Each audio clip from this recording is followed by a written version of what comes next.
Welcome back to Invisalign Arena. Chris Lehman, Nick Perazzi with you here on Pink the Rink night. NC State hosting Virginia Tech, a special night here as they'll be raising money and bringing awareness to breast cancer. And Nick, going to be a fun night tonight, not just because of the events we have going on around the game, but also when it comes to this matchup as well. But before we get to that, we're going to talk a little bit more about this night. Breast Cancer Awareness Night. We also have a ceremonial puck drop as Ashley DiStefano will be dropping the puck, currently battling breast cancer. So a lot of great things going on. And, of course, these awesome special jerseys for the night as well. Yeah, special jerseys for tonight. Fortunate to get one of the spare ones that the Ice Pack have today. Very, very nice and clean jersey. And I really like the branding with the ribbon on the sleeve as well. A lot of attention to detail. And a very special night tonight. The KYAO Foundation is here. A fundraiser is being held on the Ice Pack's Instagram. If you want to go donate there, head to their Instagram and do that. But a very special night for the Ice Pack tonight. Yeah, also partnering with the sorority Zeta, Think Pink, their motto, of course, they'll be raising money as well. So a lot of great things going on. We're going to take a look now at what's going on the ice. NC State coming off of a home-and-home sweep of the Wake Forest Demon Deacons, and they've looked really good since the turn of the year. They have, and I think a big part of it is their defense. Ever since that Rowan series where they went scoreless for the last 5 periods of that series, NC State's allowed less than 2 goals a game since then. The Delaware series and then the series last week against the Demon Deacons, they have been on point, and that offense as well has been rolling. They've scored 5 goals since that last Rowan game where they were shut out. This NC State team is red hot, but they're going to go up against a very tricky Virginia Tech team tonight. That's right. Virginia Tech, always a challenge. This is a team that, you look at that record, 9 wins, 10 losses, and 1 shootout loss, and you think it doesn't quite look like what that Virginia Tech record looks like. A lot of times we talked with the coaching staff, particularly head coach Jolie Mullen, and he likes the depth of the team that he has. Yeah, he does, and he's also got 2 very key pieces at front, mainly with Paduzzi and Kazai. They're 2 leading points getters, Kazai leading the team in goals as a freshman, and a big matchup between him and Nick Shook tonight, and both of them are top consideration for Rookie of the Year. But you look at that top line for Virginia Tech, both of those players have over 30 points on the year. But you mentioned the depth. They have a lot of other guys that are around at least 15 points, hovering around that 20-point range. It's a very deep Virginia Tech team. I think their big issue, though, this season has been goaltending, but I think tonight is going to be a true test to the NC State offense. Yeah, well, there's certainly a lot for NC State to digest in this game. Going to be a tough one, as we mentioned. Joey Mullen saying this is the deepest team he's had to work with for Virginia Tech in a while. We'll take a little bit more of an in-depth look at both of these teams and the matchup when we come back to Invisalign Arena.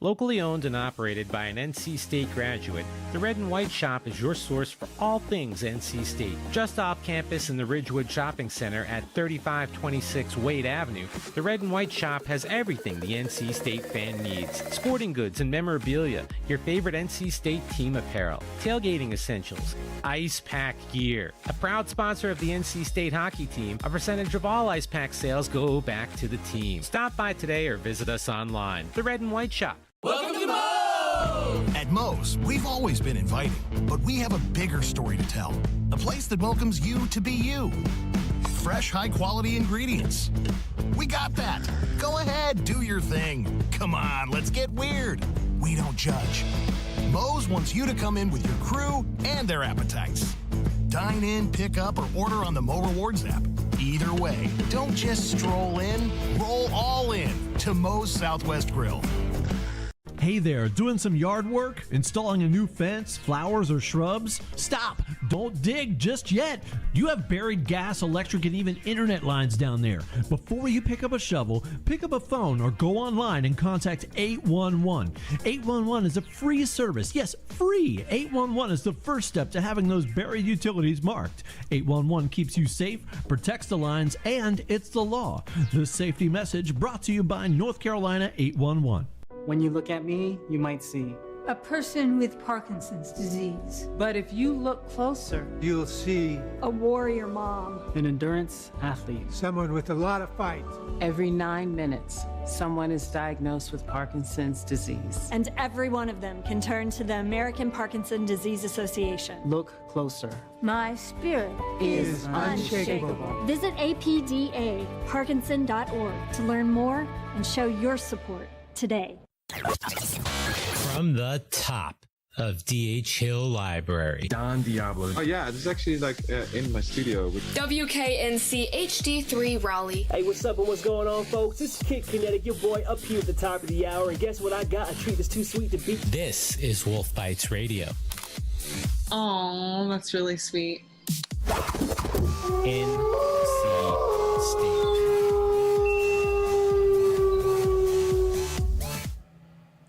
Welcome back to Invisalign Arena as we get set for NC State to host Virginia Tech. Another home series for the Ice Pack. So they'll get started here tonight against the Hokies. Chris Lehman, Nick Perazzi with you. And Nick, going to take a little bit more of an in-depth look at these teams. Before we really get into the two teams and the nitty-gritty, though, the playoff picture and the standings picture is certainly something to look at for these teams as well as we get closer and closer to the ACC-HL playoffs. Yeah, so right now NC State has 5 games left in ACC-HL play. Virginia Tech with just 2 tonight, and then tomorrow's game up in Blacksburg. But for the Ice Pack right now, they have the least amount of games played, which is going to sit them dead last in the ACC-HL standings at just 3-3. However, all of the rest of their games, which is 5 more games that they have, all count towards that. And when you look at the seeding right now, there's 10 teams, and right now the Ice Pack are sitting at 10. But if the Ice Pack are able to rattle off some wins, you look into that series next weekend against UNC, that could ultimately be who gets the #1 seed going into the tournament in Winston-Salem. As for Virginia Tech, though, like I mentioned, they've got 2 left. They're currently around the 4 seed mark. However, with just 2 games left, these 2 are very important to them if they want to keep one of those top seeds and avoid a play-in position. Well, you talk about NC State needing to climb their way up the standings a little bit. One way to do that is by being as good as they have been on special teams. They have been absolutely on fire. That's something that the coaching staff, from head coach Tim Healy all the way to Alex Rossetto, as well as Eric Mura, the assistant coaches, have really been hammering that point home to us when we talk to them about having that power play and penalty kill mark hit, somewhere around that 115 to 120 mark, and they have exceeded that right now. They were fantastic here at home on the power play and the penalty kill last week as well, and it's something that, talking to the Virginia Tech coaching staff and head coach Joey Mullen, that's something that they're keeping an eye on. They want to try and keep this game 5-on-5 as much as possible. Yeah, and you mentioned that, and I think what Joey Mullen tried to hide from us was when you look at the stats for this team on the road, Virginia Tech, they're only killing 56% of their penalties on the road. It's not really a good mark to have. However, their power play on the road is up to 30%. So really both teams do not want to get on the penalty kill tonight. They want to keep it even, but it's going to be very hard. Joey Mullen mentioned to us pregame, the goal for Virginia Tech tonight is to get NC State uncomfortable early with their system. He didn't tell us exactly what the system was, but he told us it frustrates other teams. And with a ruckus crowd like we see tonight, with fans still trickling in, a very big crowd tonight as well, as I may mention, a team that's 9-2 at home, it's going to be hard for both teams to, I think, keep those emotions in check with every hit getting a loud cheer. Well, I think when you look at that NC State side, getting off on the right foot to start is going to be really important. You look at the way the game against Wake Forest went last weekend. They got ahead early. They were able to kind of cruise. Some extracurriculars, of course, but they were able to, for the most part, kind of cruise to that win. We saw the same the weekend before, or 2 weekends before that, against Rowan in the 4-0 win. So getting off on the right foot, I think, and playing ahead is going to help NC State as well. Yeah, when we spoke to Eric Mura last week, it was all about getting that fast start. And even when he was intern coaching while Tim Healy was out in Europe, it was all about getting that fast start and seeing what you can do with it and go from there. And I think last week especially, really both games, the one here at Invisalign Arena and the game in Winston-Salem, NC State got off to a fast start and they were able to keep their foot on the gas pedal, no breaks at all. A little bit of a scare against Wake Forest heading into that third period. However, they took care of business. So going into tonight, a Virginia Tech team that really doesn't let you play your style of hockey in terms of their system from what we've heard from their head coach. If you're NC State, it might be a little tricky, but you got to keep that same motto going, knowing you got 5 games left. Let's make sure that every single moment counts. And the last thing I want to touch on here before we take a quick break is the goaltending matchup. And that's, I think on paper NC State has the advantage certainly, but I think even more so in that Addison Lawrence has come in and really just kind of just taking a stranglehold on the net and made it his, the way that he has played. And on the other end, you mentioned before our last break that Virginia Tech, goaltending-wise, hasn't been the strongest. They're going to have Ian Key in net, who is their best netminder, 16 games under his belt and just under a .900 save percentage. Yeah, and he has the best goals against average on the team, around a 3.6, I believe. And when you're coming from an NC State standpoint, though, you look at the other two names that they have in goaltending and you look at their stats, you want to get to them. And with a home-and-home series, you don't want to see Ian Key in net tomorrow. You want to see someone else in net, and that could play to your advantages. But we've seen time and time again, it doesn't matter what stats a goalie has here at Invisalign Arena, especially for the away team, they're going to make some phenomenal saves. And if you're Addison Lawrence in net, we saw times a couple weeks ago, really a couple times this season, where he's kind of just hasn't had a lot of action. He's tried to stay into the game, and even in his interviews, he's mentioned how he does that. Tonight, though, against Kazai and Perduzzi, it's going to be very hard for him, though, to kind of get those lapses. It's going to be on target 24/7 with those two big goal scorers. Well, it'll be an interesting matchup. Should be an entertaining game. We've got a great crowd filing in at the moment. We'll be right back with our keys to the game. From the top of D.H. Hill Library, Don Diablo. Oh yeah, this is actually like in my studio. WKNC HD3 Raleigh. Hey, what's up and what's going on, folks? It's Kid Kinetic, your boy, up here at the top of the hour. And guess what I got? A treat that's too sweet to beat. This is Wolf Bites Radio. Oh, that's really sweet. NC State.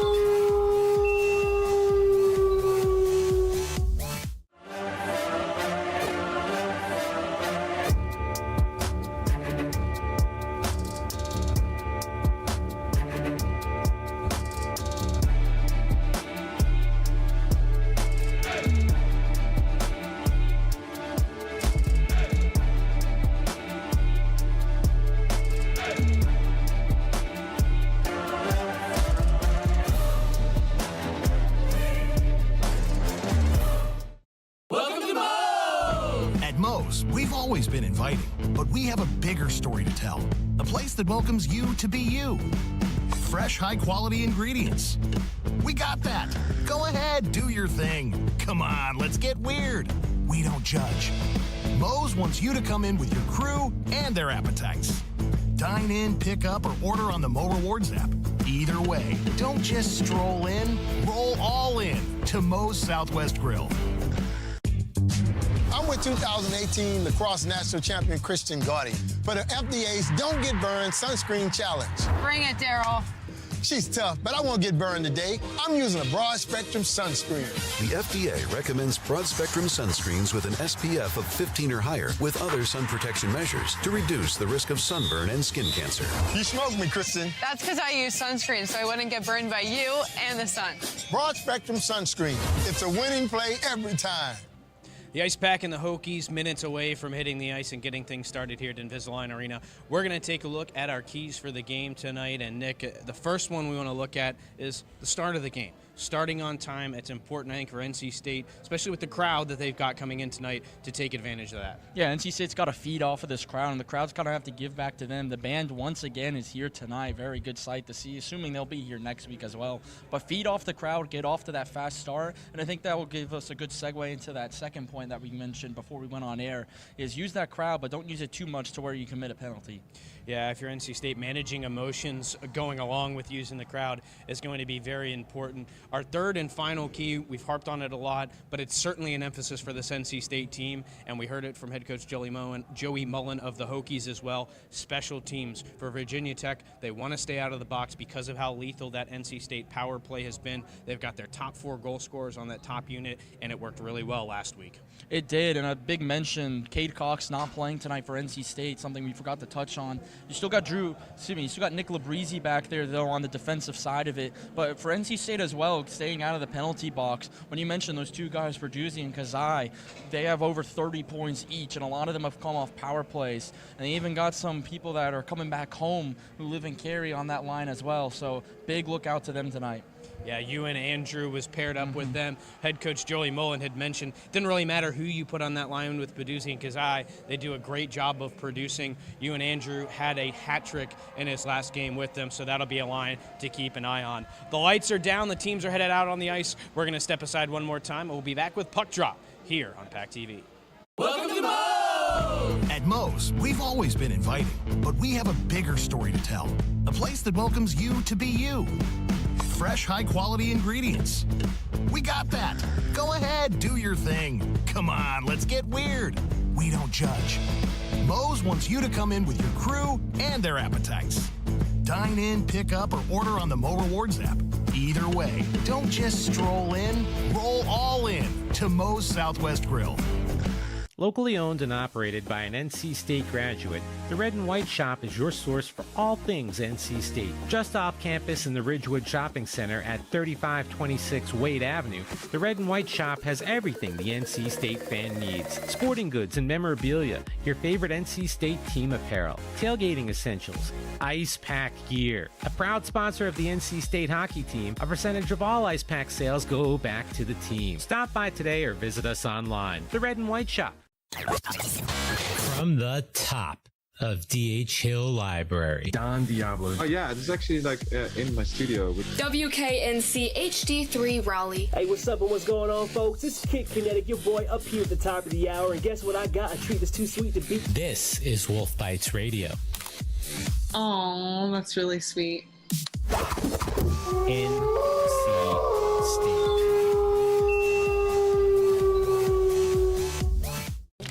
Stupid controller froze again. Spending less money, I was wondering if you guys wanted me. OMG, it's McGruff. Yes, I am. He's not my Uncle McGruff, the crime dog. He's a fake. I am McGruff, the crime dog. He is the fake, and so is that controller you're holding. It's gonna break. Let's take a bite out of crime together. Who says you're not the fake? Dude, you're literally missing it. You are smart, kids. You're smart. Buy smart. Welcome to Invisalign Arena. As you can see, both teams out on the ice. We're about set for starting lineups for both sides as we get ready to get things rolling. But again, for those of you who may have missed some of our pregame, it is Pink the Rink night here at Invisalign Arena. You see right there, NC State wearing the specialty jerseys with the pink instead of the red trimming. Looks really, really good, and it supports a great costume. Yeah, it definitely does. And we even got some special members dropping the puck tonight for NC State. Like I mentioned before in the pregame, the KL Foundation is here, and the Ice Pack are doing a little fundraiser with the KL Foundation on their Instagram. So if you'd like to donate to that, all proceeds go to cancer research. You can go ahead and do that with the link on NC State's Ice Pack's Instagram page.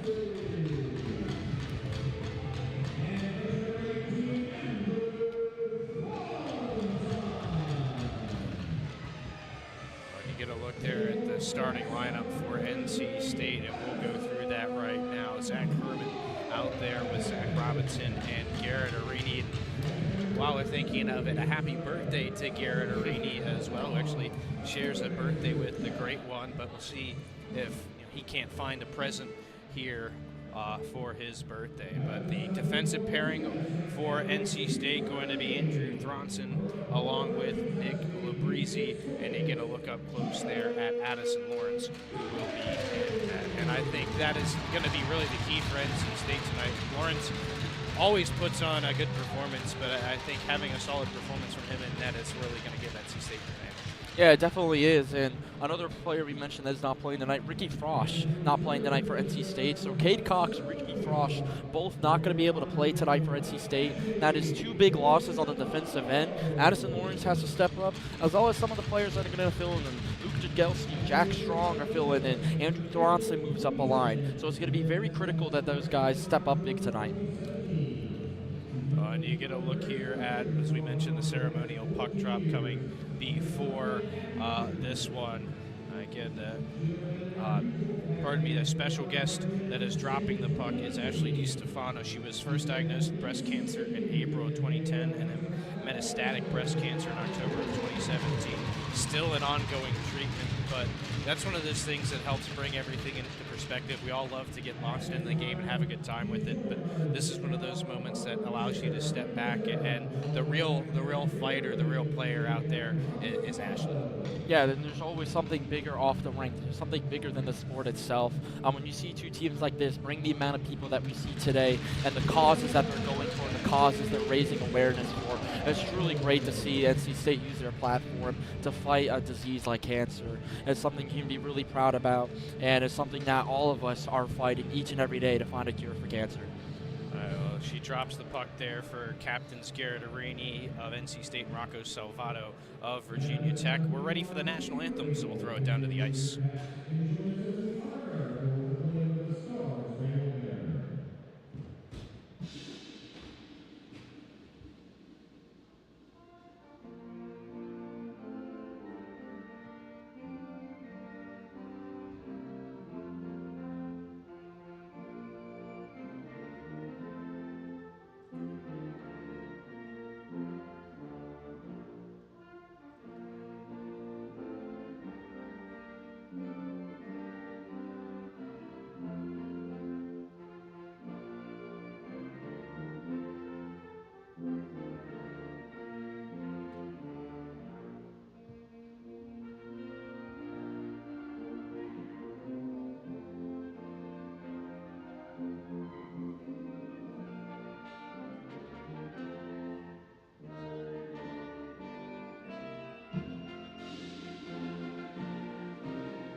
So we're just about set to get things rolling here at Invisalign Arena.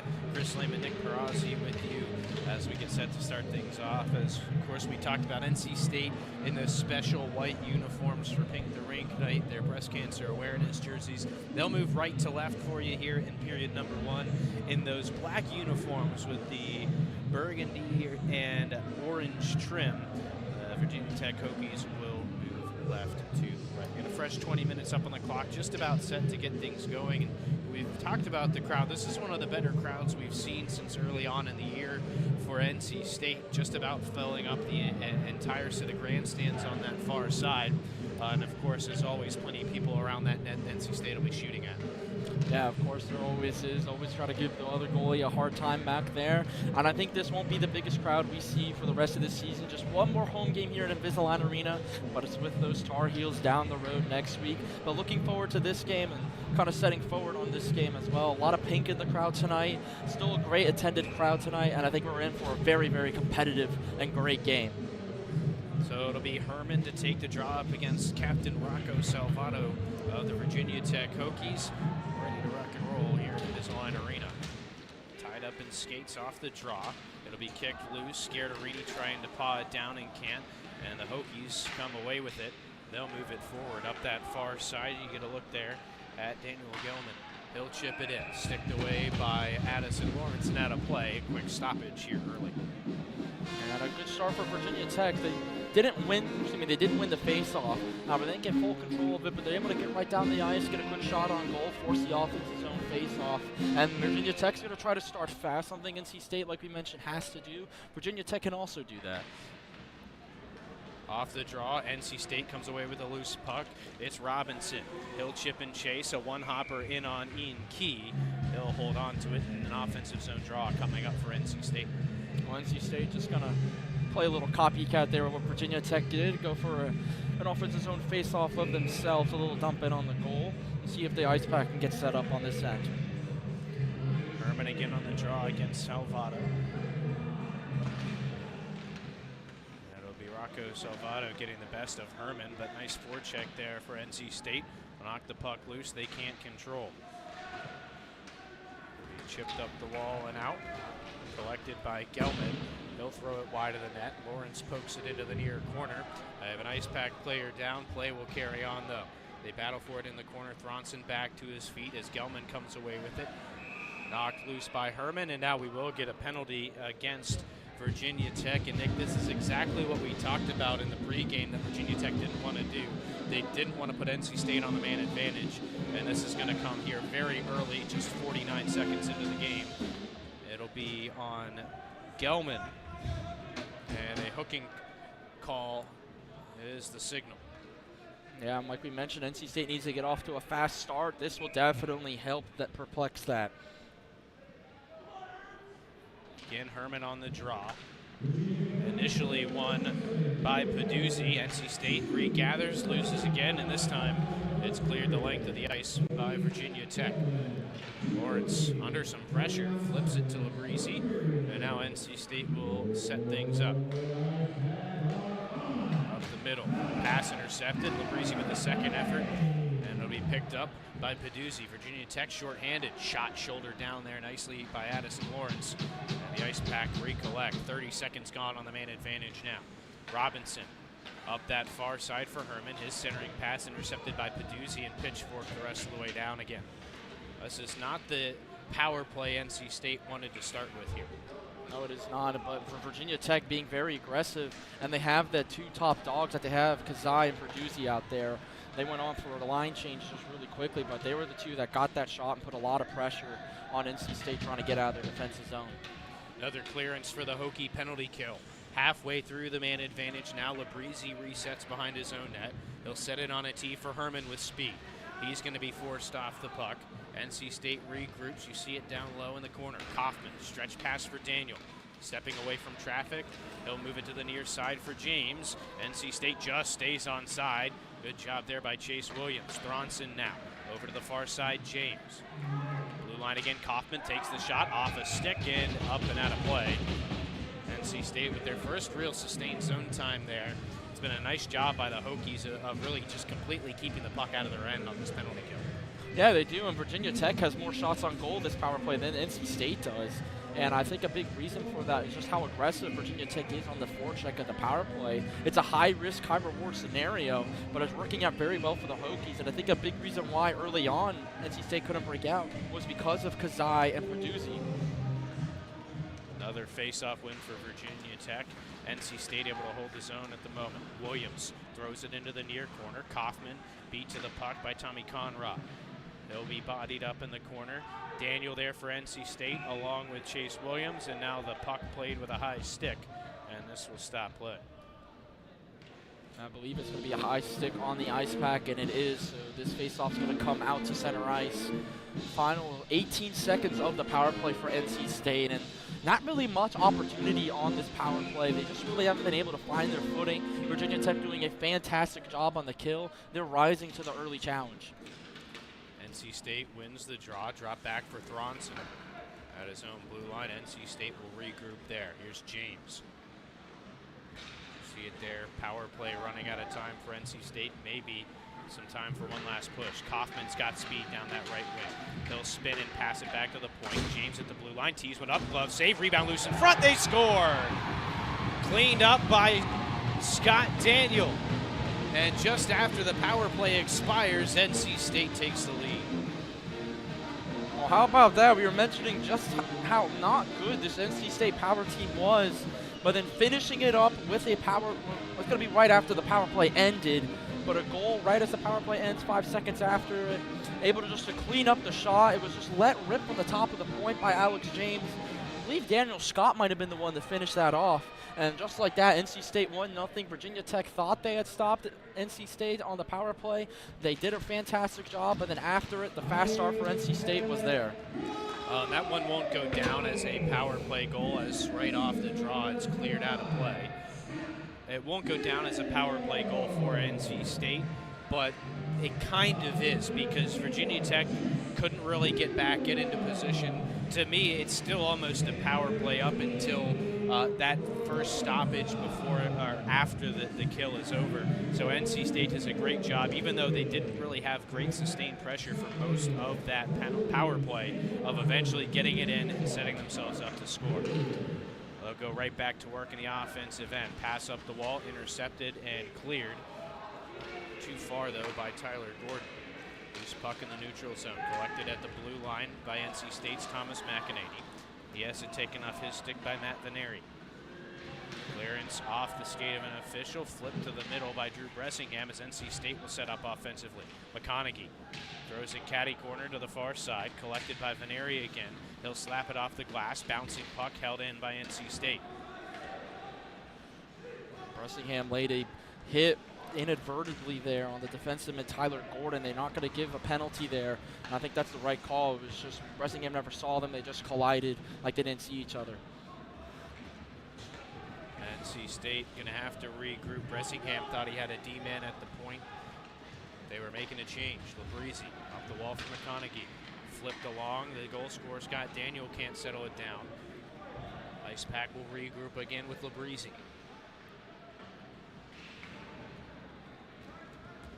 Breakout pass goes the length of the ice. Not enough juice on it to be icing.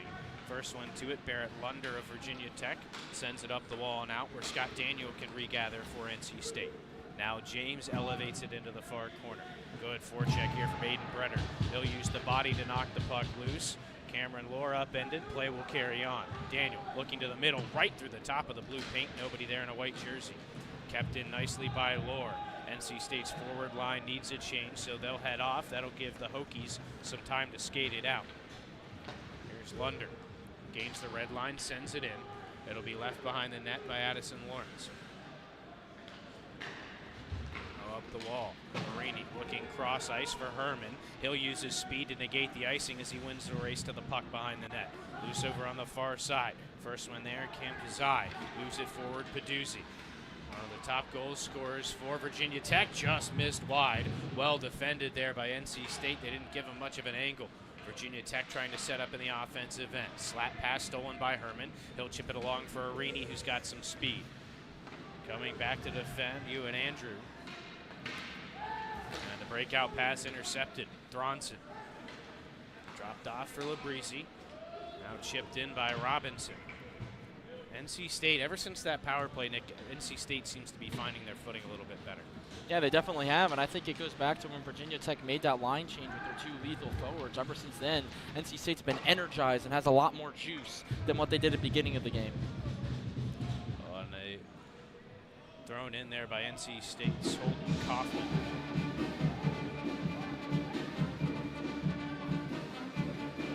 And we stick that a play by Ian Key, so a face-off in the Virginia Tech end here. A little bit of confusion right now on the Virginia Tech bench. That was a shot on goal padded up and over the glass. And the referees are saying that Virginia Tech cannot sub off of it. And the coaches are a little angry about that right there. And they're actually going to bring it to the other side of the ice. Not sure. They're confusing. I thought they were about to call a penalty there for a second, but Cameron Kazai, he was over by the box just getting water. Looked like he was about to go in it. Would have been very shocked there, but all 5 out for Virginia Tech, but it's the same 5 that they had previously. Hokies will win the face-off. They've really kind of controlled the face-off circle here early in this game. Off the glass, it'll be gloved down and controlled by Kazai. Looking for the give and go there with Andrew. That's intercepted, and NC State's back in possession. 6 minutes gone. NC State scoring just after the penalty for Virginia Tech expired. Looking for another. Labrizzi with the follow-up, and he can't get it to go. Smart play there, following up the shot by Nick Labrizzi. NC State with a good chance there. Ian Key, though, up to the task. The Hokies will look to move forward again. Chip pass to the middle. Slapped right back from the blue line by Thronson. Collected by Nick Shook. He'll turn on the afterburners. Looking to the middle for Williams. It's off a skate and into the corner. NC State will battle for it there. Up the wall and out. Number 13, Marco Salvato with the clearance. Not enough for icing. And so play continues. Trying to skate it out there was Thronson. He has it pickpocketed and a shot swallowed up by Thronson. Little extra, by Addison Lawrence. And a little bit of pushing and shoving there after the fact. And Daniel Gellman with the shot just near the goal. Cummins thinks he's a little bit too close there. And I want to go back to that shot, though, by Nick Labrizzi. Virginia Tech had a late decision on the line change right after they dumped. It wasn't a full dump. And the Ice Pack had a prime opportunity, and Labrizzi made the right play, got a shot, he skated hard in for the follow-up, and a big save by Ian Key. I think his first big save of the night. Again, Virginia Tech wins the draw. They'll get set up in the offensive zone. Fanning on the shot there was Barrett Lunder. He'll regather. D-to-D pass, and the shot from Lanigan doesn't get through. NC State, let's do everything they can just to get it out of their own end. Lunder Absorbs a hit from Emery Oliver to send it deep. NC State will reset. Chipped in by Bresingham at the red line. That'll negate the icing. And now Lunder going man-on-man with Oliver, who knocks him off the puck. McEnany with the follow-up. Bresingham side of the net, still loose. Shot coming, and a sprawling block there by Theodore Lanigan. Great play. NC State buzzing right now. Behind the net, Oliver and Bresingham going to work. It pops out in front, and a smart play by Ian Key to freeze it for a face-off. Ian Key getting very uncomfortable in the net, and a really good job by NC State, especially mainly Thomas McEnany. When Bresingham takes that shot from the side, there's a lot of bodies in front. So McEnany gets the rebound, decides he's going to take it back out, find one of his D-men, who rips a shot on goal with all that traffic. But Key moving around, getting a little uncomfortable, able to make a save there and another one after that. So far I think Key's been up to the task, and he pads one with his chest there to force another face-off. NC State with a good little play. They have some set plays to run out of face-offs like that. And the big thing here is just winning some of these draws. They've been outnumbered big time in face-offs early. Another win for the Hokies. They'll look to break it out. Retreating there was Jack Strong. He'll glove it down over to Daniel, whose break-in pass is intercepted. Sent right back to Daniel. Again, trying to dump it in. He'll hit a body. This time it's Conrad who lifts it off the glass and through the neutral zone. Stalling out at the blue line. Brenner picks it up for NC State. Here's Daniel. Has it poked off his stick nicely by Trevor Kellogg. Kellogg trying to clear but can't. Shot from the point. Strong shot off the stick of Key. And again, NC State can't hold this zone. Daniel through neutral ice. 1-on-3 there. He'll just chip and chase, but it's going to be Tommy Conrad looking to clear up the near wall. Now for the ice pack down low. It's Arini. Out for James. Shot through traffic, handled nicely by Key, and we'll have another face-off in the Virginia Tech end. That was a big save by Key. He was not expecting that shot from Alex James. He was a little late on closing the 5-hole, those legs together. Very fortunate, though, he was able to collect it. But it seems like the past 3 minutes, NC State just had an onslaught of shots on goal. It's now 9-3 in the shots on goal category. But something Virginia Tech's been winning tonight is in the face-off circle. It's now 7-3. Well, NC State holds the zone after losing the draw. Deflected shot missed wide. McConaughey, second effort, couldn't hold it. And now Fantozzi will bring it across the red line and send it in behind the NC State cage. First one there is McConaughey. Chipped around for Arini. The captain will push it up the wall. Helped along by McConaughey. With speed, it's Herman. He'll take the shot just off the side of the net, and it looks like it rung around the boards and out of play. And we'll get another offensive zone draw for the Ice Pack. I mentioned it a lot last game against Wake Forest, but that first line for NC State, really the second line tonight of Arini, Herman, and Robinson, they just push the ice like it's a fast break in basketball. Arini just pokes it out for Herman, or excuse me, that was, Zach Herman, and he just races down the ice, has Zach Robinson with him. We'll get another face-off coming up, another window for the Hokies off the face-off. That's now 8-3 that they have it, but they're able to just push the ice so quickly. This is the line that loves that stretch pass, and they do it so well. Is one of the best face-off men for NC State. I'm not sure I've seen him win one yet. Here's Arini off the failed clearance. Shot deflected wide. Hokies first to it in the corner, but Zach Robinson on the forecheck for NC State forks it down low. Herman looking out front for Arini. That pass doesn't get through. Hokies clear it out into neutral ice as you get a look there at Griffin Mudge, who will send it cross ice and get off for a change. Bit of anger there from Mudge, slamming his stick into the boards. I don't think it was broken, but he was furious there.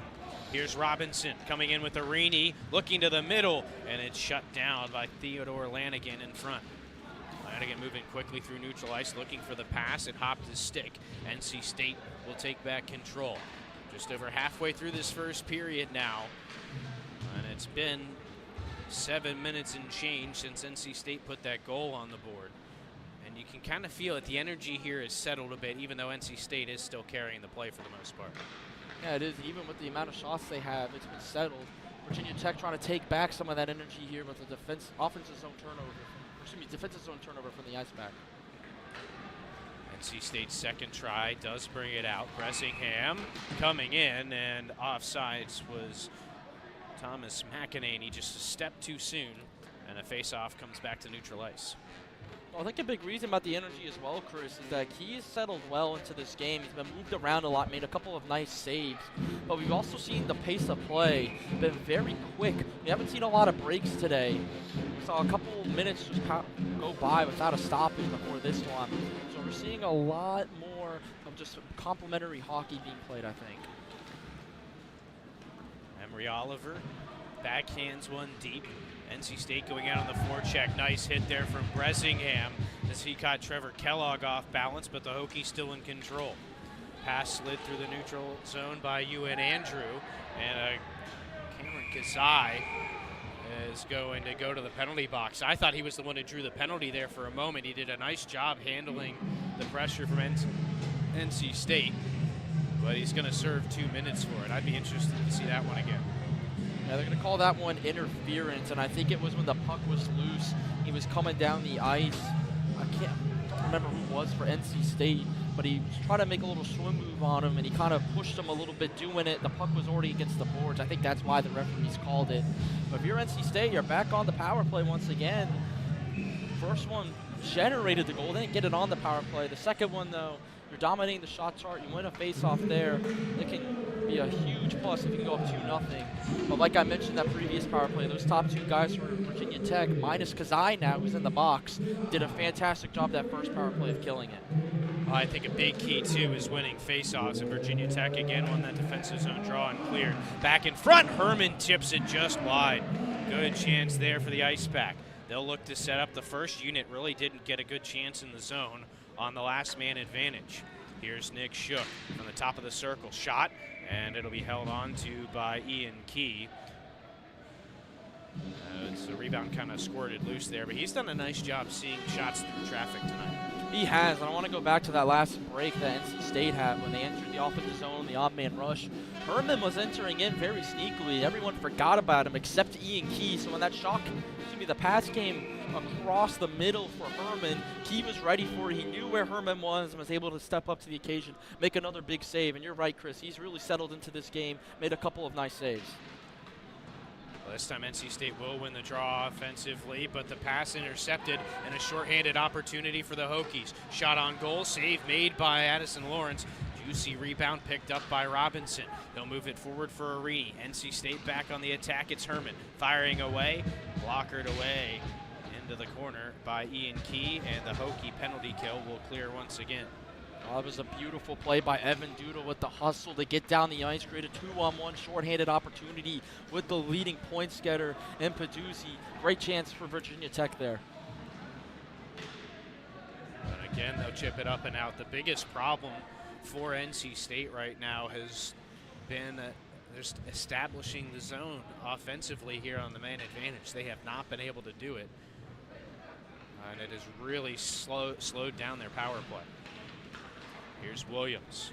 He'll steer it behind the net. Scott Daniel in on the forecheck with Holden Kaufman. Puck chipped away from them. Virginia Tech looking to clear, but there wasn't enough strength in that clearance from Fantozzi. Here's Daniel again. He'll walk it up the wall. Turns 180 down the wall, finds Thronson.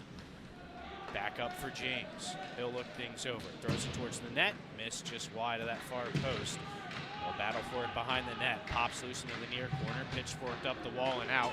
And Virginia Tech will get the man back. Ice Pack now 0 for 2 on the power play. It's been a heck of a kill both times from Virginia Tech. Textbook, really.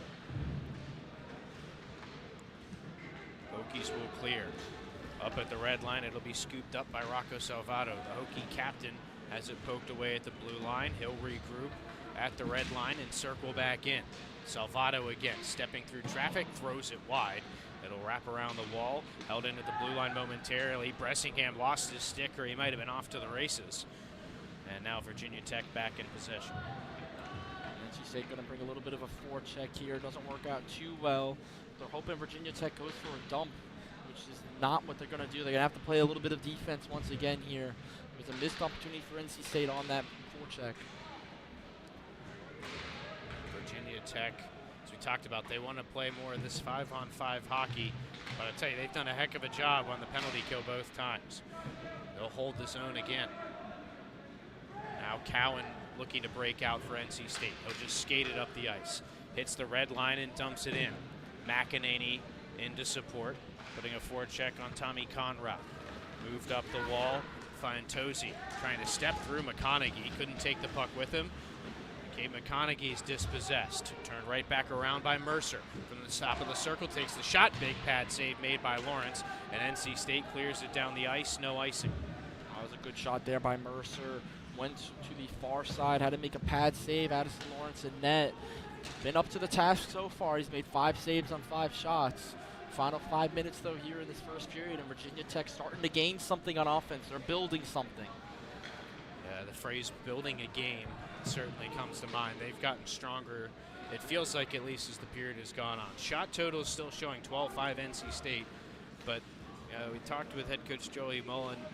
They like to play ugly. They're comfortable playing that way, the Hokies are, and they've done a good job of really mucking it up in the neutral zone and messing up the flow. He talked about frustrating NC State, and I think they're doing that pretty well right now.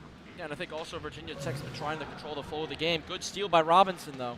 Shot and a save made by Key. Oh, is it loose behind him? They're finally going to blow the whistle. But there was a pile up behind the Hokie netminder. And it looks like he was able to squeeze it in the pads. Here will be a good look. Yeah, you're right, Chris. It is free, and they never blew the whistle. The refs had a good eye on it. And then Arini got pushed into the net there to dislodge it. The puck was still free when that happened. That's a big break for Virginia Tech. Otherwise, or if Arini could see that puck get a stick to it, it's 2-0. Oh, I think you got to give some credit there as well to Neil Mercer, who capped. I didn't see which Ice Pack player it was as Robinson fires high, but there was an NC State player right there on that far post ready to stuff it home, and Mercer forced him into the corner and away from the puck, or else it would have been a tap-in. NC State with good pressure here. Arini turns to the net, shot coming, save made by Key, and the rebound swallowed up by Virginia Tech. They'll clear it down the ice. This should be right, well, not quite on goal, and they're going to whistle icing. Virginia Tech, I think, has a right here to gripe. They might bring this to center ice because that puck, I'm not sure it was going to get to the red line. Yeah, I think Jack Strong actually picked up the puck before it even hit the red line. They are going to bring it to center ice. The Hokie bench was not happy with it, so it will come to center ice. A little bit of a miscue there from the referees. First time they've been in a little bit of trouble tonight. We saw that last week. It went in NC State's favor, and the faceoff will come back to center ice. Virginia Tech wins it, and they'll send it deep once again. That's kind of been their game plan. They have to find a way to generate a little bit more offense, the Hokies. But they've done a really good job of limiting, even though NC State has possessed the puck most of the time, they've done a really good job of limiting NC State's ability to get to the dangerous areas. They have, and I also think that we haven't really seen a lot of stoppages in this game. We've seen a lot of free-throw hockey. We haven't really seen a lot of stoppages. Herman looking to the middle, deflected on goal. Save made by Key. Pinching in, James holds the zone. He'll knock it low for Arini. 2v2 scrum in the corner. Hokies win it. They'll clear it all the way down. This one looks like will have enough power, and it will be icing with 3:27 left in the period. Well, if you're NC State, this is a big opportunity to take advantage of the no line change Virginia Tech on the icing. They're going to bring out the line with Williams, Kaufman, and Nick Shook. And don't be surprised if Nick Shook gets the puck right off the draw. He's going to sit in that slot. So if a win from Kaufman, expect Shook to shoot. Kaufman on the draw, unable to win it. Again, the Hokies just doing a great job in the face-off circle right now. Having some trouble, though, breaking it out. Shook stalling things out. Some help from Williams. Chipped along for Shook. He'll pitchfork one just wide of the net. Kaufman comes away with it. Backhanded down low for Shook. Turnaround pass for Williams is intercepted in the slot, and it'll be carried out by Virginia Tech. Get a look there at Matt Tulo. Gains the blue line, knocked off the puck there. NC State back in control.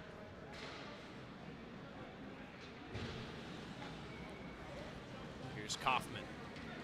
Rainbow pass into the zone. It's slow. NC State is offsides. They'll have to touch up, and Virginia Tech can move forward with it. Here's Andrew. Off the wall, looking for Kazai. It was in his skates, and he couldn't find it. Arini now chips it forward for Shook, trying to turn out of pressure. Labreezy. Oh, he thought he had a teammate there and didn't. Virginia Tech will send it right back in. And Labreezy will try again. NC State right now having a little bit of trouble getting out of the zone, and Shook a little obstructed there by the referee. He gets hit hard into the glass and goes down. He'll come off for a line change now. But I think the forecheck for Virginia Tech right there is very strong. They're throwing a lot at the ice pack right now. The kitchen sink is getting thrown at NC State. Just 2 minutes left in this period. Flipped out again by the ice packet, and we talked about frustration. The passes are going up in the air, and it's becoming a little bit more of a chip and chase game for them, which is not the game I would say that NC State wants to get into. It's just a little more unstructured, and it's not the way they want to play. Bressingham carries it down low, tag teamed in the corner by Peduzzi and Kellogg. He'll get some help from a teammate there in Emery Oliver. Off the wall, James's shot deflected just wide. Oliver steers it back in front, and Peduzzi will chip it up and out. 1:20 to go in the period. Wholesale change there for Virginia Tech. NC State starts again from their end of the rink. Cross ice, James misses 2 targets there in Thronson and Oliver. Virginia Tech sticks it up at their own blue line. They'll kick it loose and move forward. Stretch pass there from Kevin McAfee, misses everybody. Icing, and NC State will get an offensive zone draw.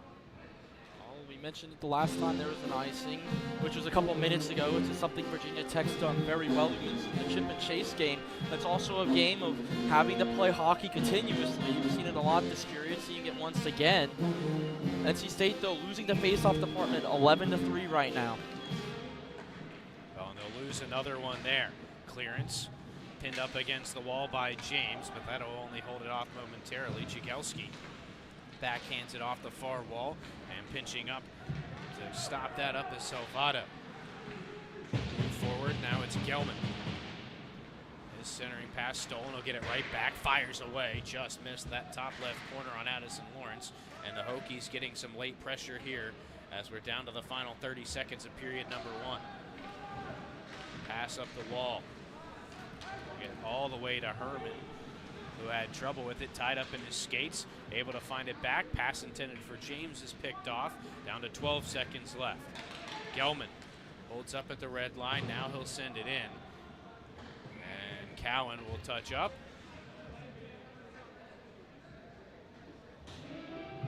Well, the faceoff going to come down to the NC State end here, it looks like. I think they called it a high stick or maybe a hand pass. I couldn't quite see the referees that corner's a bit of a blind spot for us up here, up top.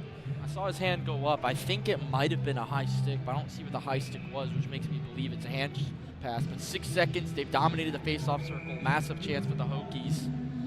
And if they can get a big win here, they can rip one quickly on goal. That'll be Peduzzi on the face-off against NC State's Herman.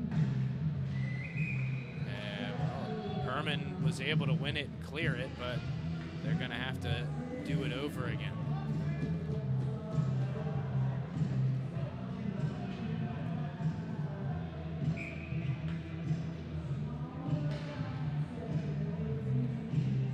Just a quick pause here to reset the clock back to that 6 seconds. And Peduzzi and Herman will do it again here.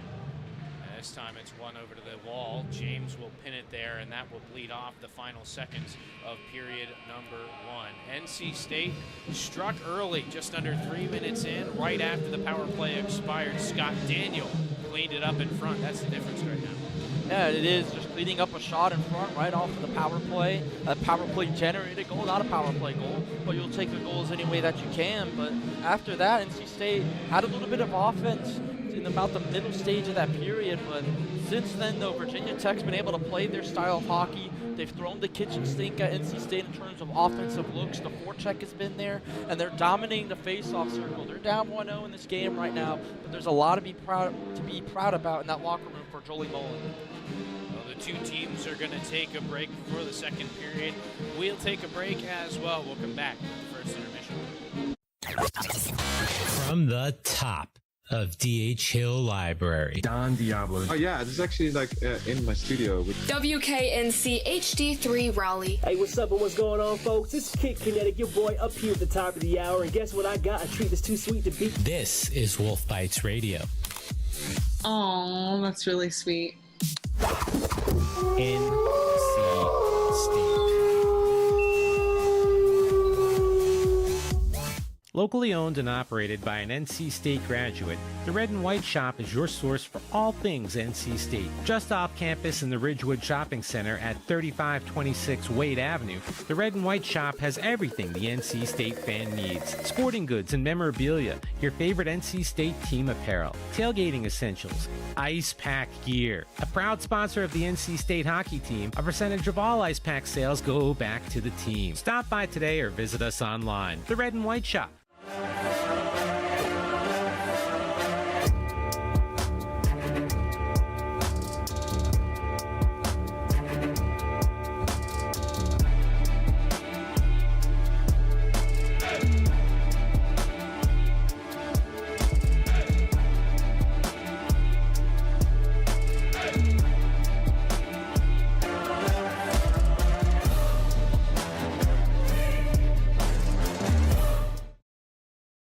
Hey there, doing some yard work? Installing a new fence, flowers, or shrubs? Stop! Don't dig just yet!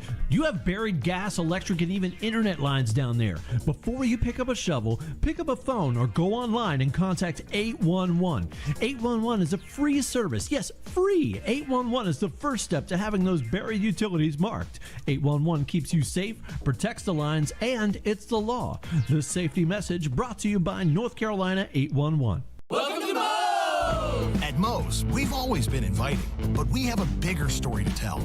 A place that welcomes you to be you. Fresh, high-quality ingredients. We got that. Go ahead, do your thing. Come on, let's get weird. We don't judge. Moe's wants you to come in with your crew and their appetites. Dine in, pick up, or order on the Mo Rewards app. Either way, don't just stroll in, roll all in to Moe's Southwest Grill. I'm with 2018 lacrosse national champion Christian Gaudy for the FDA's Don't Get Burned Sunscreen Challenge. Bring it, Daryl. She's tough, but I won't get burned today. I'm using a broad spectrum sunscreen. The FDA recommends broad spectrum sunscreens with an SPF of 15 or higher with other sun protection measures to reduce the risk of sunburn and skin cancer. You smoked me, Kristen. That's because I use sunscreen, so I wouldn't get burned by you and the sun. Broad spectrum sunscreen. It's a winning play every time. After 20 minutes, it's NC State 1, Virginia Tech nothing. Chris Lehman, Nick Perazzi back with you at Invisalign Arena. And Nick, NC State overall, especially when you look at it statistically, had a pretty good period. They outshoot the Hokies 14-5. They do have the one-goal lead, but Virginia Tech, as you kind of alluded to as we were going off the air at the end of the first, Virginia Tech has really kind of gotten to their game and made it frustrating for NC State. Yeah, and their head coach, Mullen, mentioned that it's not a very fun style to play. It's, in fact, a little boring, but when it works pretty dang good, and we saw that, especially that second half of that first period. It worked really well for Virginia Tech, able to start controlling pace of play, making plays last longer. I haven't seen a lot of face-offs those last couple minutes of that period, and that's because Virginia Tech just wasn't allowing any face-offs. They're making it a chip and chuck game, like you mentioned as well, and they're also getting a lot on the forecheck. They're not throwing it every time, which is catching NC State off guard. So I think for NC State, you're going to have to put a fail-safe plan in, where you're going to have to expect them to present with them a forecheck every time and try to work your way around that. Yeah, and I think we talked about, I kind of mentioned how NC State statistically has looked better for the most part. There are a couple places that they need to improve on, and it's the face-off circle, and then, of course, on special teams. And to some extent, to me, they go hand in hand. The most important face-off on a power play is that opening face-off where you can win it, get set up, and establish a power play. That's usually where you see your best zone time and your best chances. And for NC State, on both of those power power plays. They lost the offensive draw, and Virginia Tech was able to clear it and alleviate pressure. And the way that they defended the neutral zone in that first period, it was nearly impossible for that NC State power play to get back in and set up. Yeah, and I think on that second power play, what kind of led them to be able to do that was because Kazai was not out there for Virginia Tech. He was a part of Peduzzi's forecheck that had that shorthanded opportunity on that first power play. Second one also had an opportunity for the Hokies, but it wasn't as good. So I think for NC State, that second power play was a little bit better. But you mentioned it, Chris. The face-off circle is a big problem for them tonight. In fact, I have them right now 13-7 down on the power play, on the face-off in favor of Virginia Tech. So something they definitely need to work on. You mentioned Gardarini, someone who wins a lot of face-offs, is struggling out there in the face-off circle right now.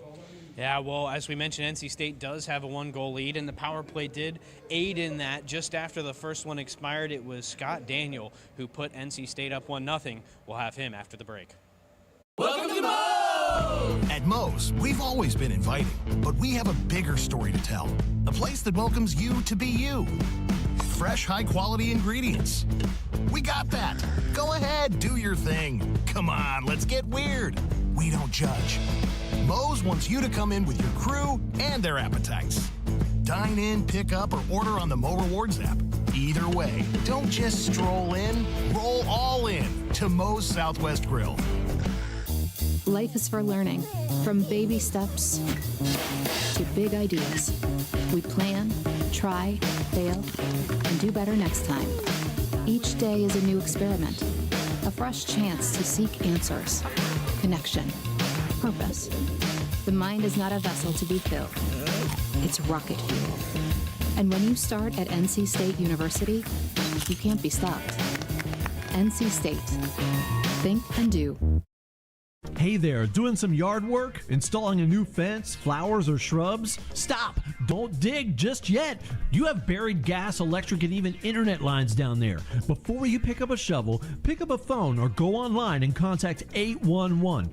811 is a free service. Yes, free! 811 is the first step to having those buried utilities marked. 811 keeps you safe, protects the lines, and it's the law. This safety message brought to you by North Carolina 811. Locally owned and operated by an NC State graduate, the Red and White Shop is your source for all things NC State. Just off campus in the Ridgewood Shopping Center at 3526 Wade Avenue, the Red and White Shop has everything the NC State fan needs. Sporting goods and memorabilia, your favorite NC State team apparel, tailgating essentials, ice pack gear. A proud sponsor of the NC State hockey team, a percentage of all ice pack sales go back to the team. Stop by today or visit us online. The Red and White Shop.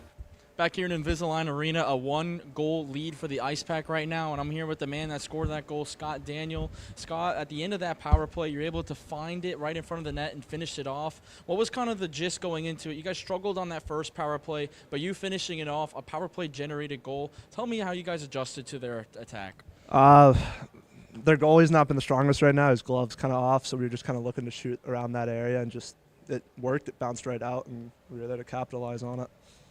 Going into this second period, Virginia Tech's kind of started to play their style of hockey more. They're starting to throw the kitchen sink at you guys in terms of what they're throwing at you and what you guys are seeing. What's something you guys think you need to adjust going into the second? I think as long as we play more physical and just keep getting it deep in their zone. I mean, they still have bus legs, so just getting in and working, doing what we normally do, just working the systems.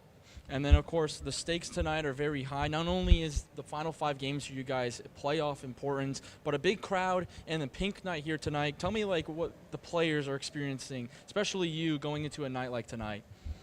I think especially all the fans, it being, we're wearing these special jerseys.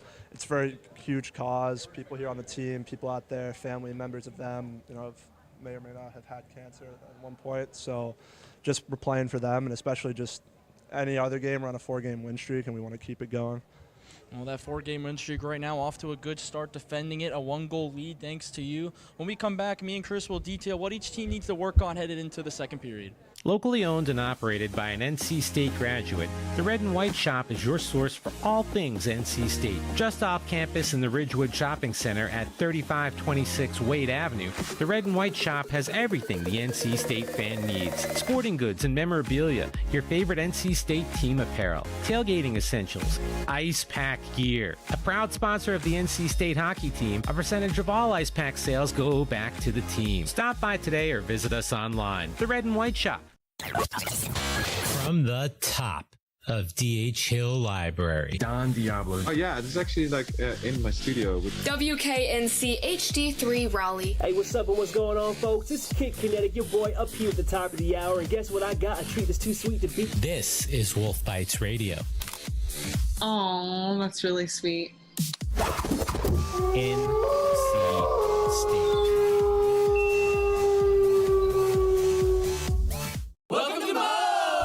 At Moe's, we've always been inviting, but we have a bigger story to tell. A place that welcomes you to be you. Fresh, high-quality ingredients. We got that. Go ahead, do your thing. Come on, let's get weird. We don't judge. Moe's wants you to come in with your crew and their appetites. Dine in, pick up, or order on the Mo Rewards app.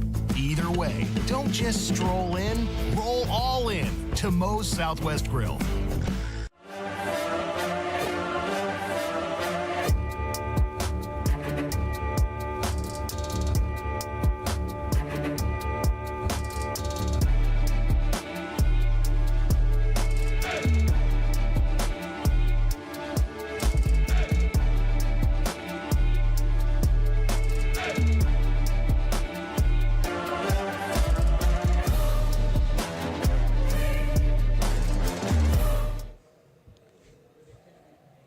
Welcome back to Invisalign Arena, where NC State leads Virginia Tech 1-0 at the first break. Chris Lehman back with Nick Prozzi. And Nick, you had a chance there, of course, to talk with the goal scorer in Scott Daniel. Picked up a good one. It's very similar to the one he scored really last weekend against Wake Forest. Yeah, it was just filling in on a shot that was saved. A good percentage of it was saved, but following up those shots, going in for the rebounds, getting in that dirty area. We mentioned a lot this year. NC State really hasn't found that dirty area. The past couple weeks, ever since the new year, they've definitely found it, and Scott Daniel has 2 goals because of it. And you talk about kind of getting to those dirty areas, getting to the dangerous areas, I think is going to be really important for NC State as this game goes on. We've talked a lot about how NC State does a good job of keeping teams to the perimeter. Virginia Tech has done a fairly good job of defending the middle of the ice tonight. Yeah, they have, and the only really time NC State's had a chance in the middle of the ice are those odd man rushes. We saw the one with Herman just a little too far of him. And even when NC State tries to push it into the middle, Virginia Tech does a fantastic job of making it a very hard pass, making NC State either put too much on it or force them to make the pass early when their player isn't there, their teammate's not there, like we saw with the Zach Herman opportunity. So if you're Virginia Tech right now, you're forcing these bad passes from NC State as the period goes on. You're keeping them out of the middle, that danger zone, the slot. I think for NC State, though, to adjust it, I think Nick Shook might be someone to look out for in the middle. Haven't mentioned his name a lot tonight on that first line. I say keep an eye out for him in the slot. I had one person we haven't really mentioned too much. He hasn't seen a lot of action, is Addison Lawrence. He's only seen 5 shots, but he's seen a couple of high-quality ones from the top goal scorers on that Hokies roster as well. So to have him back there, of course, we talked about how comforting it is to have a guy like that back there. He's done a good job when he's seen some action of making a couple of tough saves. Yeah, and the saves that he made have been more of agility. They haven't been speed shots that were in great angles. They've more been shots to his far side, his stick side or his glove side, depending on where they're shooting from. We saw the one earlier, the shot from the right side went all the way to Lawrence's right side. He had to make a tough pad save, stretched out to get it. He's moving around in that box right now, but I think for Lawrence going into the second period, you look at the scoreboard, you see it's another 0 on the board right now. You got to go back to how you played against Rowan, how you played against Wake Forest. Know that those shots are still going to come. You just got to stay in there and lock in and trust the offense. Yeah, well, we've got a little over 5 minutes till we restart play. We're going to step aside one more time. We'll come back and talk about adjustments after this. Locally owned and operated by an NC State graduate, the Red and White Shop is your source for all things NC State. Just off campus in the Ridgewood Shopping Center at 3526 Wade Avenue, the Red and White Shop has everything the NC State fan needs. Sporting goods and memorabilia, your favorite NC State team apparel, tailgating essentials, ice pack gear. A proud sponsor of the NC State hockey team, a percentage of all ice pack sales go back to the team. Stop by today or visit us online. The Red and White Shop. From the top of D.H. Hill Library. Don Diablo. Oh yeah, this is actually like in my studio. WKNC HD3 Raleigh. Hey, what's up and what's going on, folks? It's Kid Kinetic, your boy up here at the top of the hour. And guess what I got? A treat that's too sweet to beat. This is Wolf Bites Radio. Oh, that's really sweet. NC State.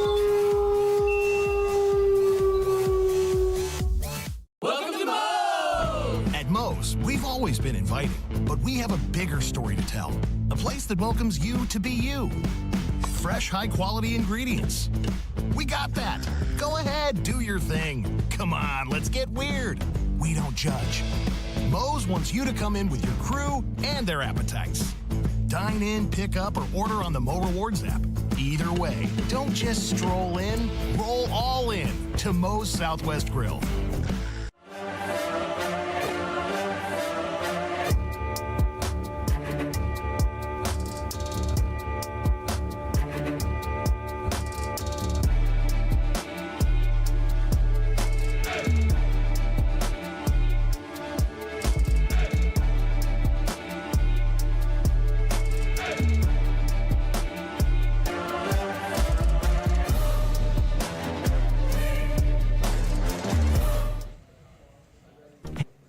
Chris Lehman, Nick Perazzi back with you here at the first intermission. And Nick, as we get set for the second to start, NC State with that 1-goal lead, but really through most of that period, I think a lot due to the way Virginia Tech was able to clog things up. It was kind of a neutral zone slog. There's a lot of play in the neutral zone, and it's going to come down to which team, I think, at least in the second period, is able to effectively get through neutral ice and into the offensive end. Yeah, I think NC State, when we started to see this neutral zone slog of a game like we're seeing, I think NC State started to win that a little bit. They've had more shots on goal. They've had more offensive zone time. But I mentioned it earlier in the game, Virginia Tech is building something on offense with this slog in the neutral zone. They're starting to get pucks in deep. They're starting to do a good job of getting more shots on goal, now 5 on the board. They had 2 in the first about minute and a half. They had more shots than NC State did on that first power play for a good bit of it, but they only have 3 since then. NC State's defense done a good job of just limiting Virginia Tech entering the zone, but like I mentioned, they're building something, and I think this second period could be the reveal of that big build. I think when you look at the other thing for NC State, they have been able to get some zone time. They have carried the play. They have controlled the puck certainly a lot more than Virginia Tech, but they haven't been able to get a lot of high danger chances. I had a coach growing up that had 5 keys that he wanted his team, our team, to focus on to play well, and one of them was getting the puck to what he called the kill zone, right down low slot, right in front of the crease. That's where almost 90% of your goals are scored, and if you're NC State, I think getting there, grinding it up, mucking it up, and putting the puck in the back of the net, kind of similarly to the way that Scott Daniels scored that first one in the first period, is going to be the recipe for success. Yeah, I think it is, and this team does not really like to go that route on offense. They like to stay with the slot, give it to their hard shooters like Nick Shook. But you also got guys like Scott Daniel who can easily crash on in and get a quick goal. We saw him do it a couple weeks ago. We saw him do it tonight as well. He's on a roll right now. And a good interview with him, just mentioning how Ian Key right now in net is a little off, it seems like, to this Ice Pack team. So if you're able to get him even more uncomfortable in front of the net, get into that danger zone, that can definitely throw him off even more and start leading to more pucks in the net. Well, these two teams just about set to take the ice for period number 2. We'll take a quick break and be back with Puck Drop. Hey there, doing some yard work? Installing a new fence, flowers, or shrubs? Stop! Don't dig just yet! You have buried gas, electric, and even internet lines down there. Before you pick up a shovel, pick up a phone or go online and contact 811. 811 is a free service. Yes, free! 811 is the first step to having those buried utilities marked. 811 keeps you safe, protects the lines, and it's the law. This safety message brought to you by North Carolina 811. Welcome to Moe's! At Moe's, we've always been inviting, but we have a bigger story to tell. A place that welcomes you to be you. Fresh, high-quality ingredients. We got that. Go ahead, do your thing. Come on, let's get weird. We don't judge. Moe's wants you to come in with your crew and their appetites. Dine in, pick up, or order on the Mo Rewards app. Either way, don't just stroll in, roll all in to Moe's Southwest Grill. Locally owned and operated by an NC State graduate, the Red and White Shop is your source for all things NC State. Just off campus in the Ridgewood Shopping Center at 3526 Wade Avenue, the Red and White Shop has everything the NC State fan needs. Sporting goods and memorabilia, your favorite NC State team apparel, tailgating essentials, ice pack gear. A proud sponsor of the NC State hockey team, a percentage of all ice pack sales go back to the team. Stop by today or visit us online. The Red and White Shop. It's hard to always know what's going on with your kids. The Talk They Hear You mobile app and Screen for Success tool can help. The mobile app shows you how to turn everyday situations into opportunities to talk with your kids about alcohol and other drugs. Screen for Success helps you find out if your child needs more support by asking about their health, wellness, and well-being. Keep your kids safe and healthy. Download the free Talk They Hear You mobile app and start using Screen for Success today. Fresh 20 minutes up on the clock as we get set for the second period to start. Both teams will swap ends. So NC State moving left to right in the white unis here in period 2, right to left in black for Virginia Tech. Again, shots 14-5 in favor of NC State. We talked about it, Nick. They did a really good job of carrying play. They just didn't get a lot of great opportunities out of that.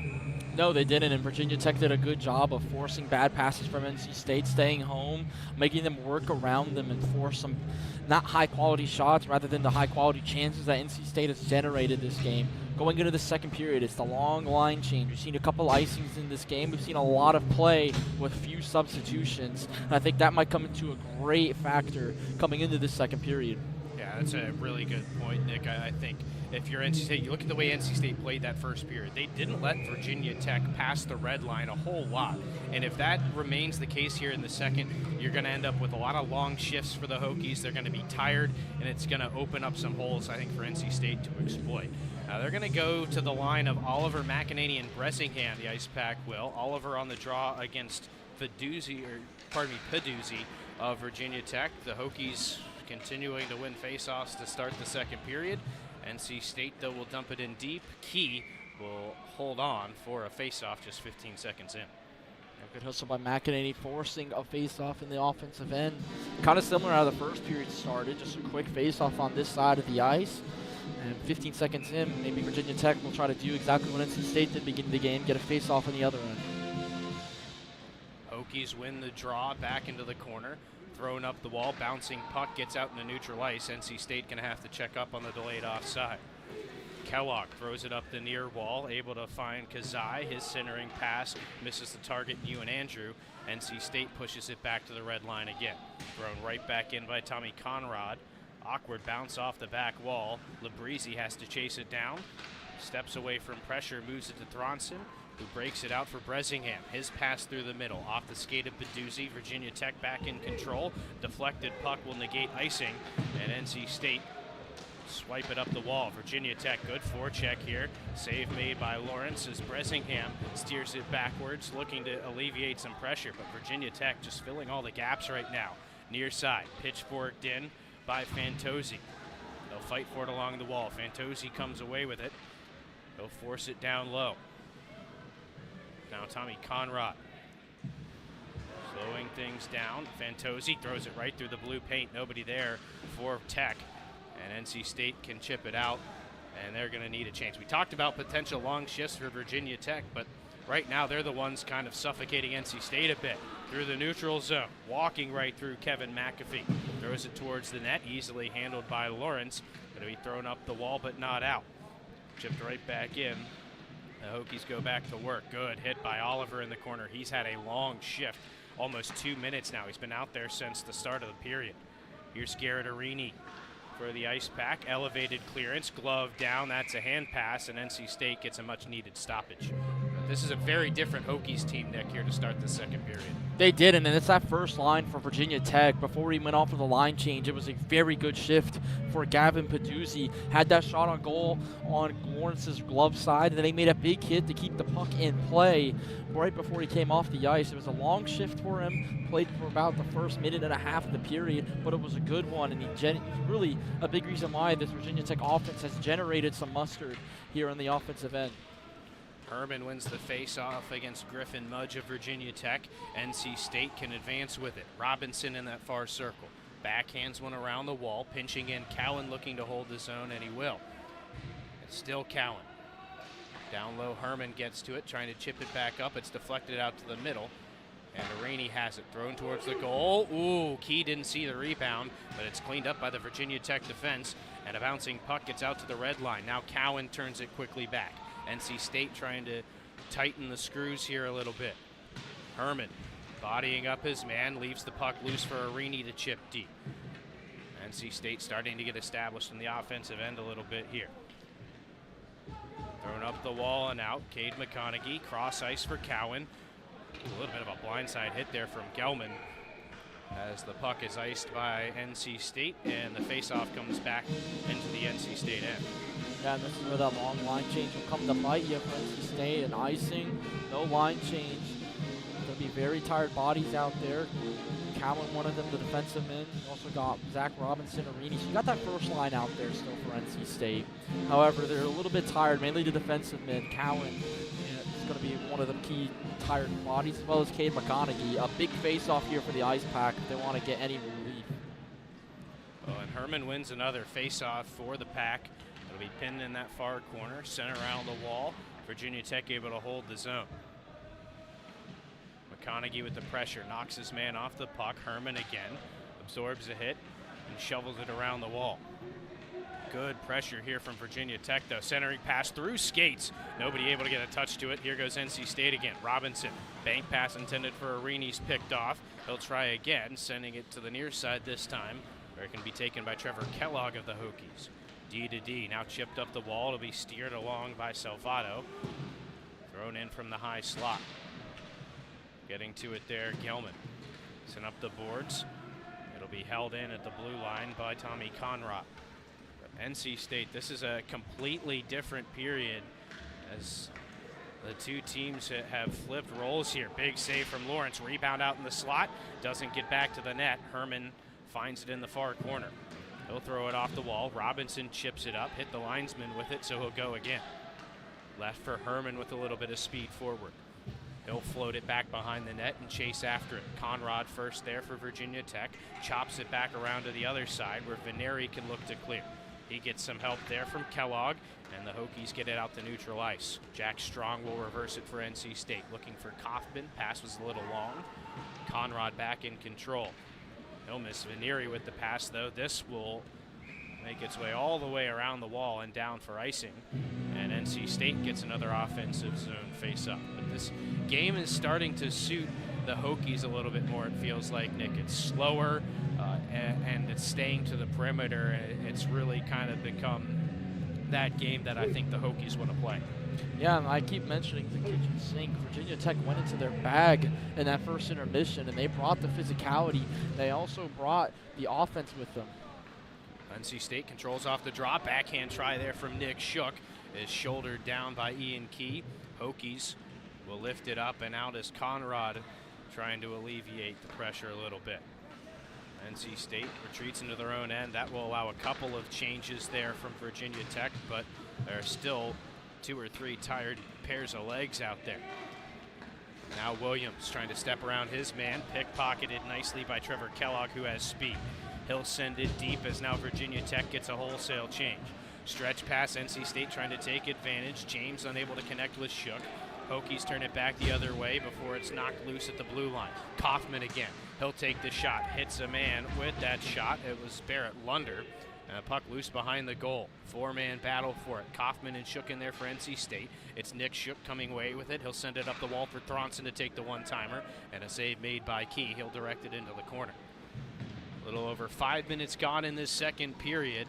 That was the first really good stretch for NC State where they got a couple of chances. Now the top line for Virginia Tech looking to go to work. Peduzzi behind the net, has it stolen away by Labrizzi, and NC State moves back up. Chase Williams needs a change. He'll elevate it deep and go off as NC State sends out a new forward grouping.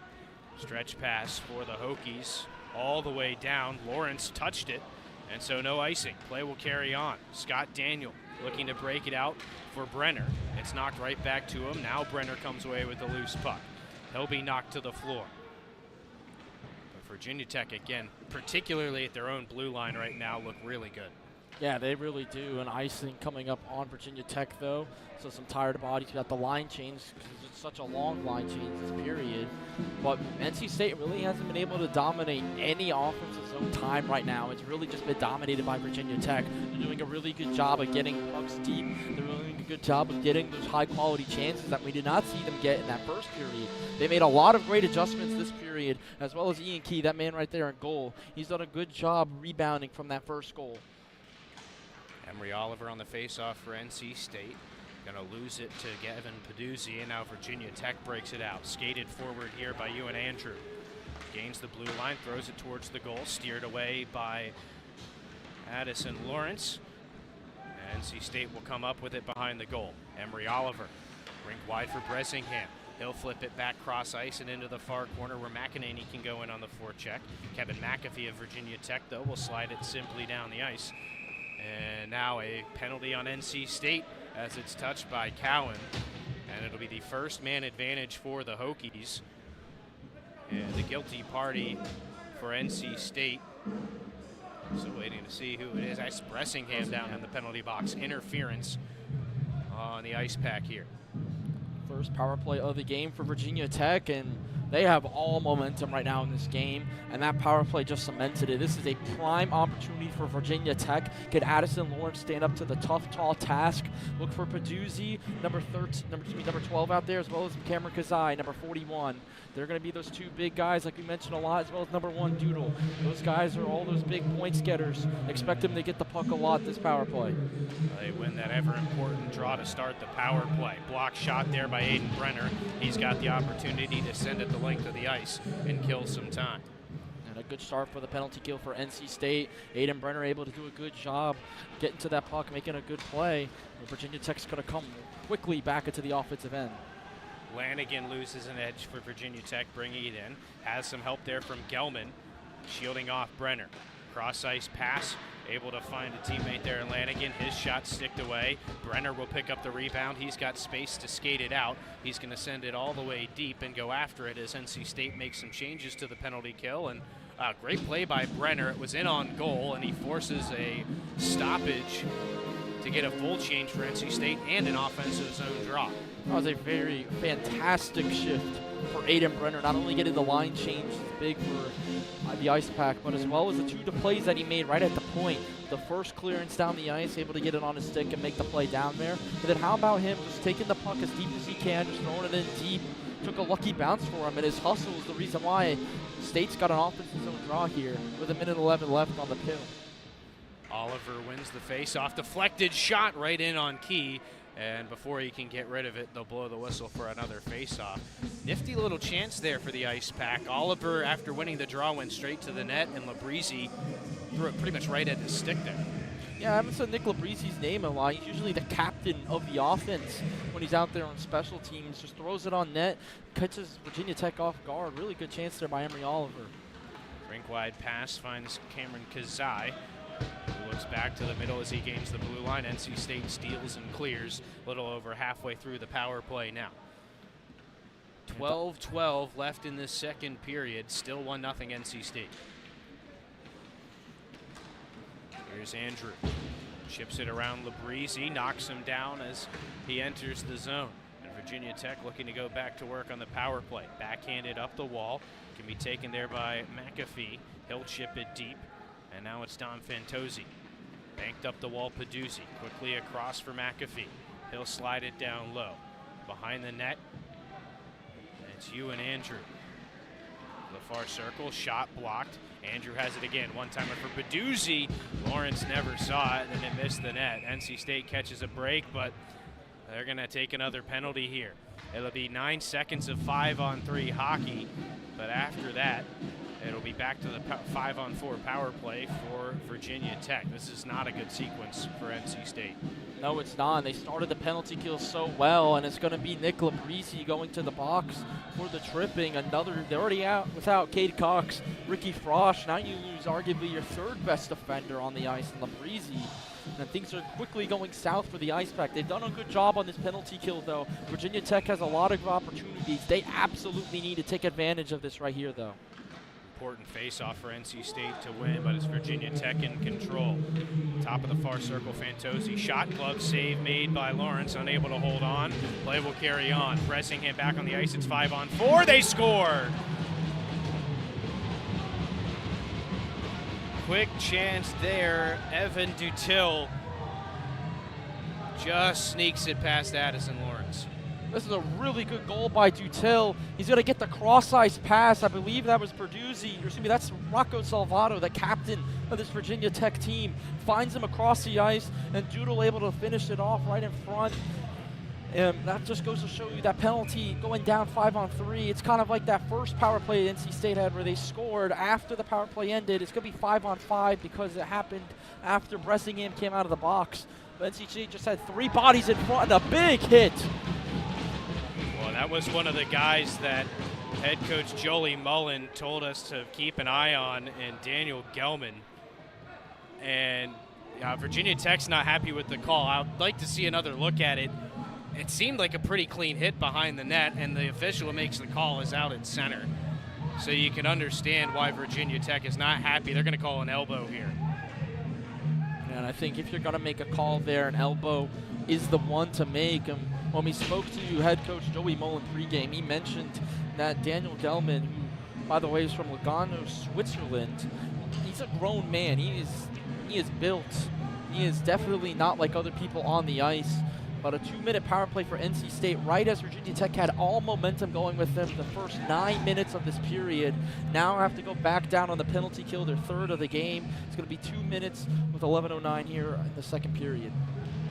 This is a big power play for NC State. They'll win the draw to control at the start of the man advantage. Loose in front, they'll hack and whack at it, and Key pounces on the loose puck for a face-off. But if you're NC State here, you're less than 30 seconds removed from giving up the game-tying goal.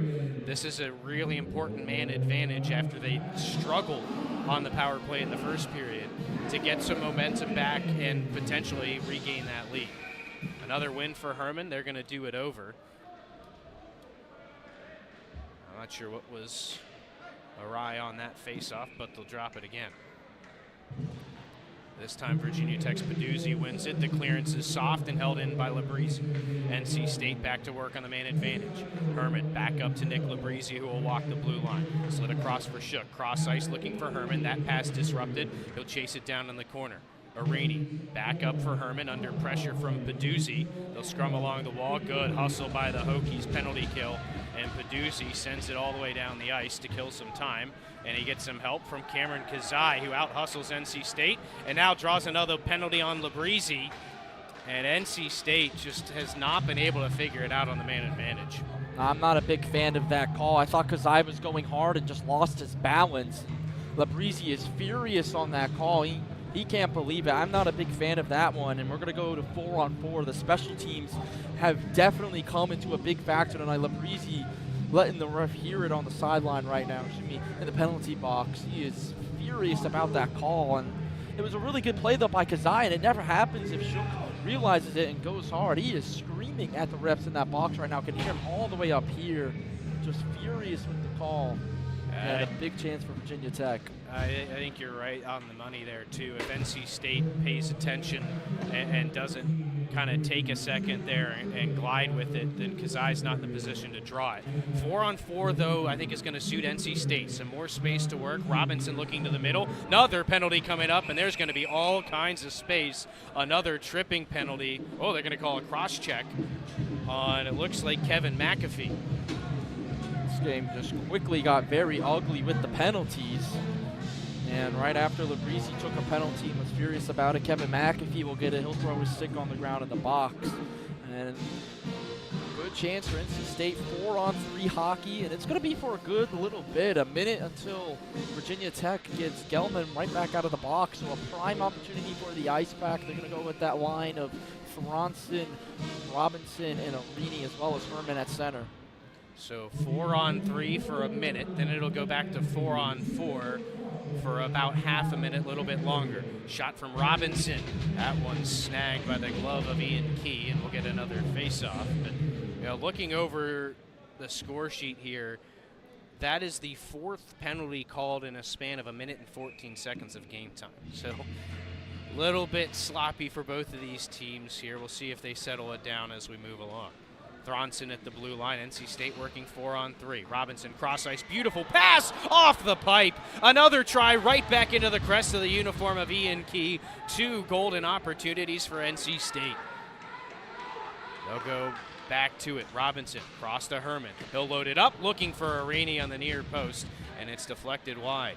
Couple more good chances for NC State. Robinson again. Down low for Arini. Looking to the middle, and it's not there. He'll back it up for Robinson again. And now all the way up the wall to Thronson. 10 seconds left on the 4-on-3. Thronson high slot, leaves it for Robinson, fires away, and he hits the glove again of Ian Key. Back behind the net, it's loose. Herman now in control. Looking to the middle, that pass denied. 4-on-4 hockey for 40 seconds as they're trying to spring Gelman and do. He's got a breakaway from the blue line in on Lawrence Deeks, and he scores! Short-handed, or pardon me, 4-on-4, right out of the box, Gelman, and it's 2-1 Hokies. What a goal by Gelman. And you could hear Lawrence slap his stick saying, hey, he's coming out of the box. And it was just a make-or-break play for the last line of defense for NC State. And Gelman tips his toes coming in there, goes to the strong side. Get a second look at this replay. Right out of the box. It was a fantastic play. Deaking going right to left. Strong side shot, a forearm shot, and a beautiful goal, and it's 2-1 Virginia Tech. They have taken advantage of the special teams here. It's still going to be 4-on-4 hockey for the next 32 seconds before Ice Pack go on another power play. A lot of prime opportunities for NC State on the 4-on-3. They couldn't capitalize, and sometimes the game of hockey is not forgiving, and right there it wasn't. A lot of chances generated by NC State, but a lot of chances not converted. And NC State making a lot of mental errors right now. They should have seen Gelman back there on the stretch pass and shut it down. The penalty that led to the initial 4-on-4 when NC State just kind of got lazy on the power play. They've got plenty to clean up right now. A lot of self-inflicted wounds as that shot was deflected just over top, and the loose puck covered up by Key for a face-off. NC State will get Labrizzi back here in 5 seconds. Now going back to that penalty play for the Ice Pack, their best chance was when it hit Iron, the dirty birdie from Ian Key. He stepped up to the big occasion, made some big saves, and on the other end, there really isn't much Addison Lawrence can do. He's got to stay home in the net and just hope for the best, make that 50-50 chance on the puck. Virginia Tech off the draw will win and clear. Alex James looking up the ice for Shook. They can't connect, and it'll be lifted into the netting. Might have hit Shook on the way out, but it'll be a neutral zone face-off with 10 seconds left on a very abbreviated power play for NC State. Yeah, and I think Virginia Tech's just been the more energetic team this period. And the intermission report, Scott Daniels said the Hokies had a little bit of bust legs. I think they quickly got rid of those, and they have the better legs right now this period. NC State throws it right in off the draw. It was Kaufman winning back to Jagielski. Here's Jagielski. Shot through traffic, doesn't get to the net. NC State holds the zone though. Now Shook behind the goal. Looking for Kaufman in the near corners. You get a look up close. It'll be worked back to the point for Strong. He'll wrist one wide of the net. Jagielski pinches in to hold the zone, swats one towards the goal, and it pinballs its way back over to the far side. Kazai, beautiful pass to the middle for Peduzzi, and a delayed penalty on NC State. Peduzzi shot glove save made by Lawrence, and Jack Strong will touch up, and another power play coming for the Hokies. And right now, NC State, Nick, just seems to be coming undone. Yeah, they are unraveling right now. Another penalty. We've just seen an onslaught of penalties.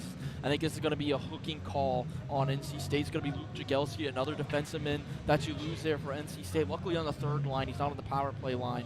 It's going to be a 2-minute penalty, though. Another power play for Virginia Tech. A 3-1 lead will give them a good chokehold on this game. We talked about the importance of special teams. NC State at this point 0 for 4 on the man advantage. This will be the third power play for Virginia Tech, and a little bit of a mental error there as it's backhanded out of the zone by Rocco Salvato. He'll carry it right back in, though. Cutting to the high slot, looking for the shot. Blocker save made by Lawrence. He'll steer it to the near corner. Hokies hold the line. Gelman moved up top for Fantozzi. Salvato. He'll play catch with Gelman. Throws it towards the net. Bouncing puck on the deflection there from Griffin Mudge. Hops wide of the net. NC State fights for it, and they come away with it in that far corner. Jackson Cowan to McConaughey. He'll wrist it all the way down the ice and kill some time. 1:20 left on the power play for Tech. A much better job defensively for NC State this penalty kill, but there's still a good minute 10 left on the clock. Bressingham chewing up a lot of time, being aggressive on the check. Some people in the crowd thought that should have been a penalty there. None called, and here come the Hokies. It's Salvato again walking it in. Backhand try, steered in behind the net by Lawrence. McConaughey throws it around the wall. McAfee unable to get to it before it escapes the offensive zone, and the Hokie power play will regroup. Kazai floats it across to the far side. He's got Fantozzi there. Down to 40 seconds left on the man advantage. As you mentioned, Nick, NC State doing a good job of closing things off for Virginia Tech every time they try and move it forward. Here's Kazai looking for that centering pass, denied nicely by Cowan, and he'll pitchfork it back up the wall for Peduzzi. Now down the wall for Kazai. Peduzzi again up top. His shot blocked by Oliver. Down to 14 seconds left on the power play. Puck behind the net. McAfee pinches into the corner for it for the Hokies. Dispossessed nicely by McConaughey. He'll throw it off the glass and all the way down. That will kill off the penalty. Virginia Tech now 1 for 3 on the man advantage as we're back to 5-on-5 hockey. And a much better kill there for NC State, but the power play can generate some offense. We've seen it twice this game, and here come the Hokies once again. Nice back check from Arini, shutting down Tyler Gordon. He'll look to get to the puck in the neutral zone. Knocked down by Arini, knocked down by McAfee. And Virginia Tech takes back over. Here's Conrad, working on Jagelski, throws it behind the goal. It will ring all the way around the boards, and coming in, Trevor Kellogg holds the zone for Virginia Tech. NC State with a pair of bodies down there battling for it. Can't win the board battle, though, but the centering pass is intercepted, and McConaughey turns it right back over. Now Mercer to the middle. Pad save made by Lawrence, collected by Robinson. NC State unable to clear still. Down under 5 minutes left in the second period. Robinson absorbing a hit, unable to hold on to the puck, but he's got some help there, and NC State moves it out. That help came in the form of Zach Herman. He'll lurk down the wall, looking to the middle for Arini. That pass never got there, and it'll be pushed up the wall by Conrad. Out of play, we'll get a whistle and a stoppage with 4:32 remaining. That was a very good offensive zone shift for Mercer and France, but the long line change nearly bit Virginia Tech in the butt right there, because Mercer had to hustle back on defense and stop the attack from Garrett Arini, and he had a long shift in the offensive end, had to get back to play defense, and he's fortunate he's able to get a line change here, and NC State wasn't able to hold their half the ice. NC State's Kaufman wins the draw. Thronson dumps it in, and the forwards give chase. Kaufman comes away with it, has Labrizzi at the blue line. Looking for the shot lane, it's not there. He'll throw it into traffic, and it'll be knocked into the near corner. Labrizzi again, throws towards the net. It sounds like there's a Vuvuzuela down there now as well. Labrizzi, D to D with Thronson. He'll walk it down low and behind the net. NC State still, they just cannot get it to the middle of the ice right now. Virginia Tech has done a great job, and now it's intercepted by Dutil. He scored that second goal. Gelman's shot whistles wide. Brings all the way around for Kaufman to pick up with speed down that left wing. He'll button hook at the hashes. Looking for some help. Not much there. NC State fighting for it. Williams comes away with it. Quickly poked away from him, though. And Virginia Tech eventually picks it up. Turning on the Jets there, Salvato. He'll be knocked down. NC State takes over. Labrizzi just about overskated the puck.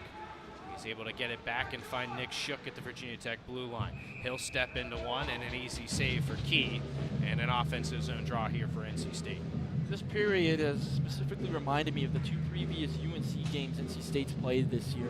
And it's just a play style that UNC had, and it disturbed NC State's offense. They weren't able to generate a lot. Virginia Tech, very like UNC in those two games, able to keep the puck for a lot of time, get a lot of shots on goal.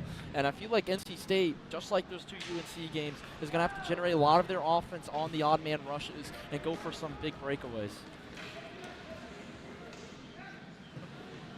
Looking to drop it back. It didn't go very far backwards, but a good hustle play made there by Ewan Andrew to collect the puck. In the middle, Peduzzi shot wide. Kazai tries to sweep it to the middle, but can't. Brenner scoops it up for the Ice Pack, and they'll move it up and out. Scott bodied off the puck. Cameron Kazai back to it for Virginia Tech. Throws it rink wide, but NC State will be the ones taking it off the wall. Daniel backhanded forward for Lohr. He takes the check and sends it in. NC State trying to establish the forecheck. And this is where Virginia Tech has done a really good job. They have not given NC State a lot of opportunities to take back possession in the offensive end of the ice. Stretch pass stolen by Strong. NC State looking to turn it back the other way. Pass intended for Oliver was off the mark. And now it turns into a scrum along the wall in the far corner. Chipped back up to the blue line for Alex James. NC State looking to set up into the middle. Shot from McEnany. Rebound there. 2 tries and it's stopped. And NC State can't get the third attempt to the net. Couple of really good chances for NC State. Now they score. That puck had eyes through traffic, and I don't think Ian Key ever saw it. We're tied at 2 with 1:53 left in the second. Not only did that puck have eyes through traffic, it had mustard on that shot right from the point. I believe it's going to be Jack Strong. Yep, it is Jack Strong. Right from the top of the face-off circle. Wrists it home hard. Ian Key did everything he could previously to try to prevent the puck going behind him and in the back of the net. Couldn't present that one from Jack Strong. And a big answer for NC State, who's been outplayed this period. Just a second goal for the freshman Jack Strong on the year. And the Ice Pack are looking to add to it here. Herman into the near corner with it. Behind the net, Robinson looking to the middle. That pass intercepted and cleared back to Cowan at the red line. You can see a little bit of an extra spring in the step of the Ice Pack players right now, though, as they're back on even terms. Delayed offsides here. NC State will check up. That gives Virginia Tech some time and space. Kellogg looking all the way across, trying to connect with Griffin Mudge. That one's on and off his stick, but Mudge will knock Cowan off the puck. Quick shot from the corner. Lawrence will knock it down and hold on to the rebound. That's another thing. We talked about how well Lawrence played in the first period. He does seem a little bit shaky. The rebounds that he's left out there a couple times are a little bit uncharacteristic. Yeah, and I think they've been hard shots, and it's been from those forwards on those top 2 lines for Virginia Tech. He's faced a lot of shots this period, 16 on the game. That's 11 this period that he's faced. It's been a lot more than the first period. I think that's why Lawrence is a little off guard. He's seen a lot more shots this period. It hasn't been very consistent, and this entire period, the puck seems like it's been on this end for about 80% of the period. Ice Pack control off the draw. McConaughey sends it around the wall and out. Virginia Tech returns it behind the NC State net. McConaughey again. A little bit errant on the breakout pass. Virginia Tech takes it. Shot coming from Salvato. That was deflected up and over. Down to the last minute of period number 2. Another shot from an off angle. Handled nicely by Lawrence. Here's Cowan. Looks across. Has Arini. Trying to step around his man. Swats the puck forward. Nobody there for the Ice Pack, though. Arini steps to it at the red line. Herman knocked off the puck. Hokies looking to push up the ice one more time. Rocco Salvato walks to the high slot. Tries to take the shot. Blocker save made there by Lawrence. Nick Shook picks up the rebound. Fighting pressure. He's going to be taken down. Ice Pack still with the loose puck. Nick Shook at the blue line will step in. Slides under a check but loses control of the puck. Dutil pitchforks it up and out. 12 seconds left in the period. Cowan wrists it all the way back in as we're down to the final 8. Time for maybe one last push. Stolen away. Williams drags in the high slot. Can't get the shot away. And that's going to finish off period number 2 as Cowan lays a hit on Dutil over on the far side. And he has something to say about it. Yeah, we started seeing things get a little bit chippy and physical as the period went on. Cowan, big instigator of that. Not happy with the tilt towards the end of that period. A 2-2 period. There should be 2-2 game at the end of the second period. It seemed like both teams kind of flipped their play style that period. NC State dominated the face-off circle. I have them with 11-5 in the face-offs, but Virginia Tech had 2 goals that period to NC State's 1. We're starting to see this game get a little physical, just like the previous 4 have been for NC State. Well, these 2 teams will get a chance to settle down a bit, but it is going to be an entertaining final 20 minutes. 2-2 between NC State and Virginia Tech. We'll be back with the intermission.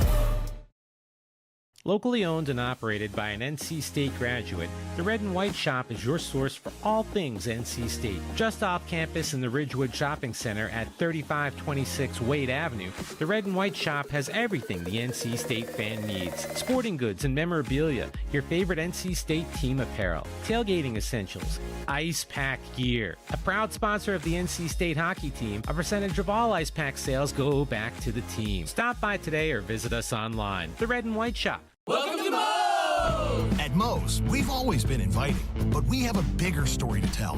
A place that welcomes you to be you. Fresh, high-quality ingredients. We got that.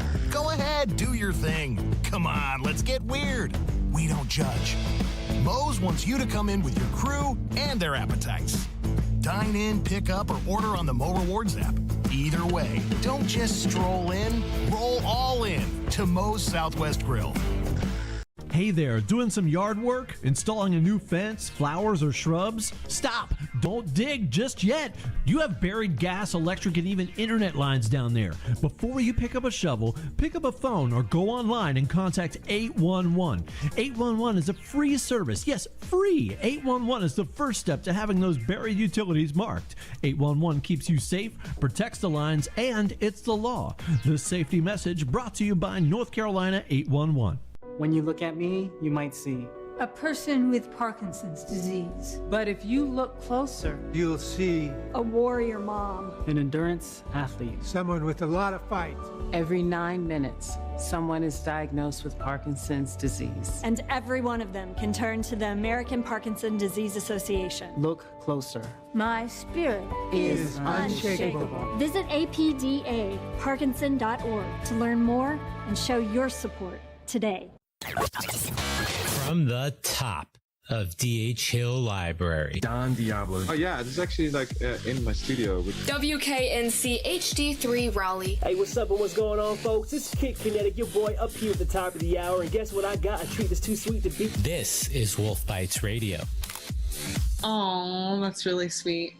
NC State.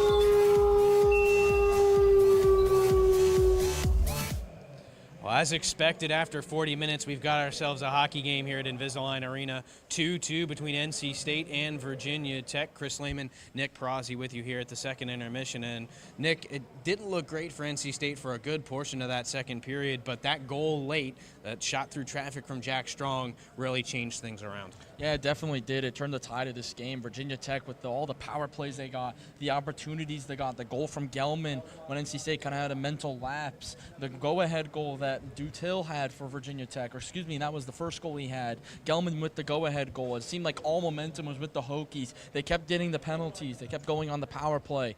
But then things changed a little bit. NC State generated a lot of great offensive shots in a row on Ian Key there in net, and then Jack Strong able to finish it off from the top of the face-off circle to make it 2-2 to salvage this period for NC State.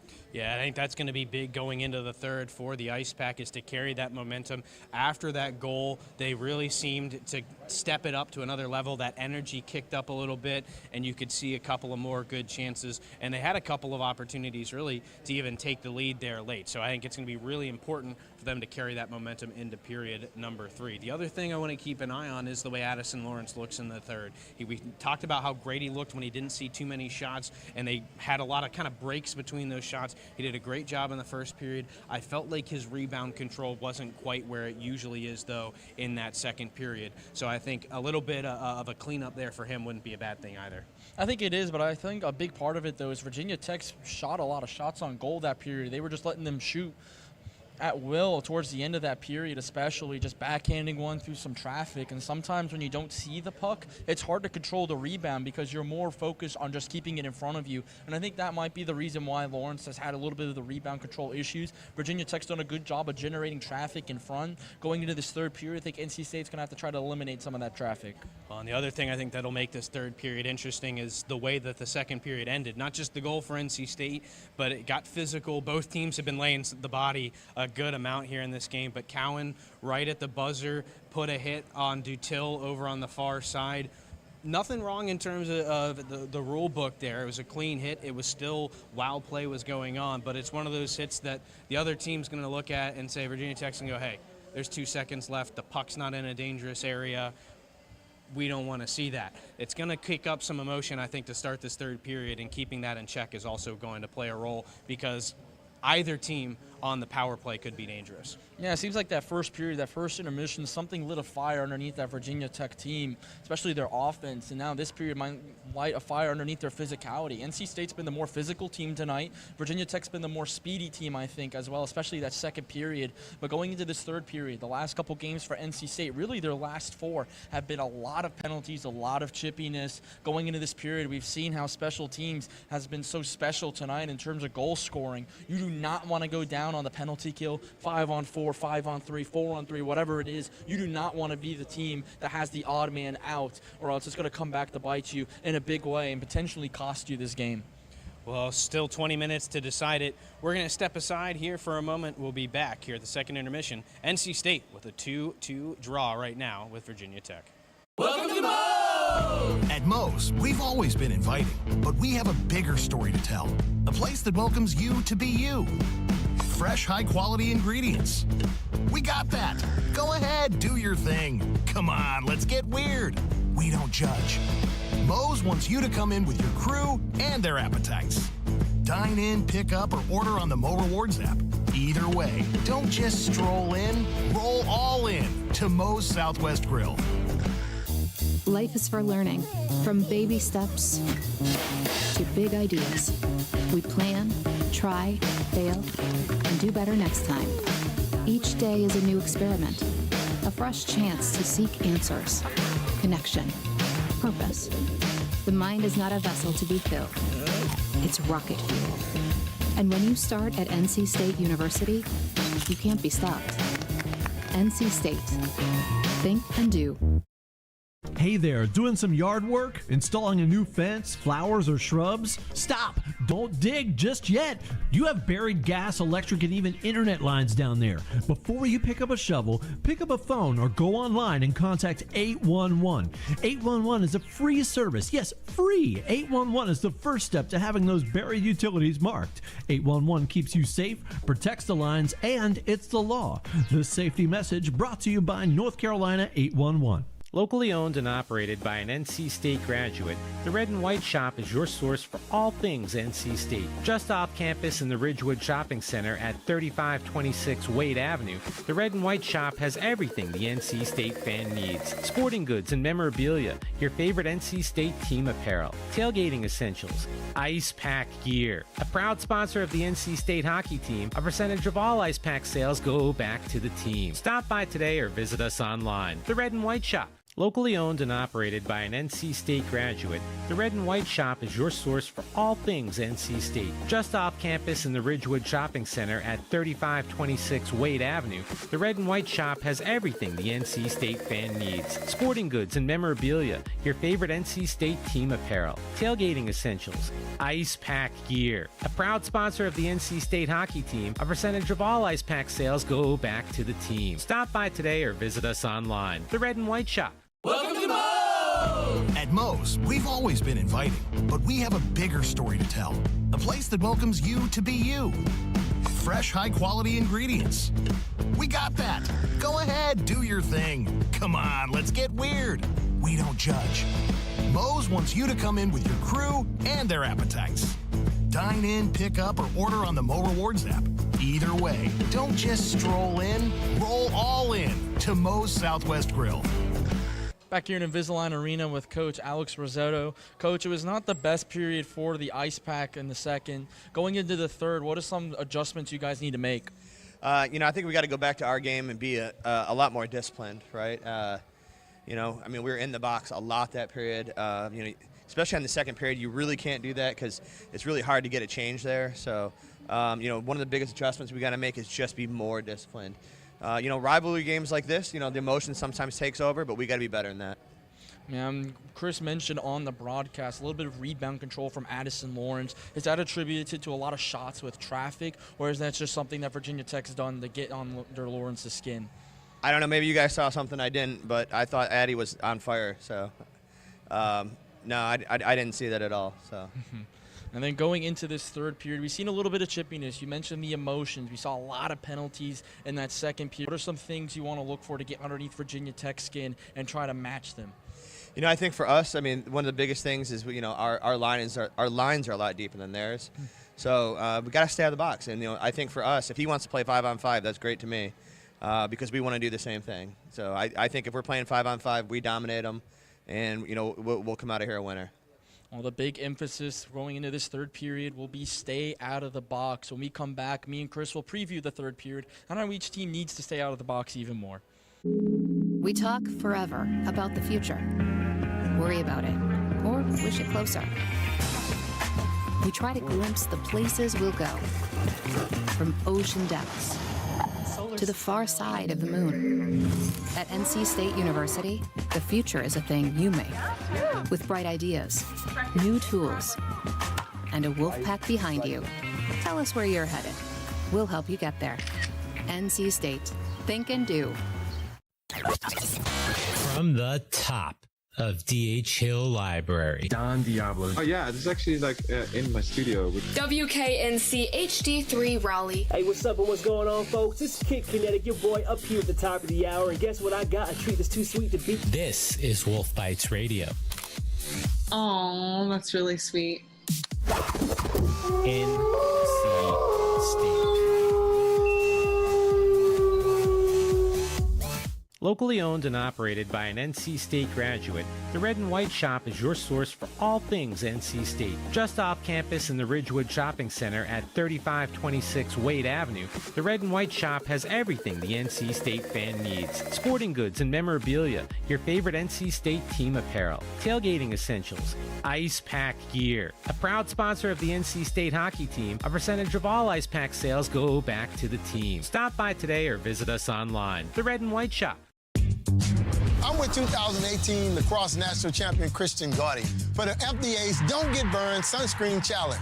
Bring it, Daryl. She's tough, but I won't get burned today. I'm using a broad spectrum sunscreen.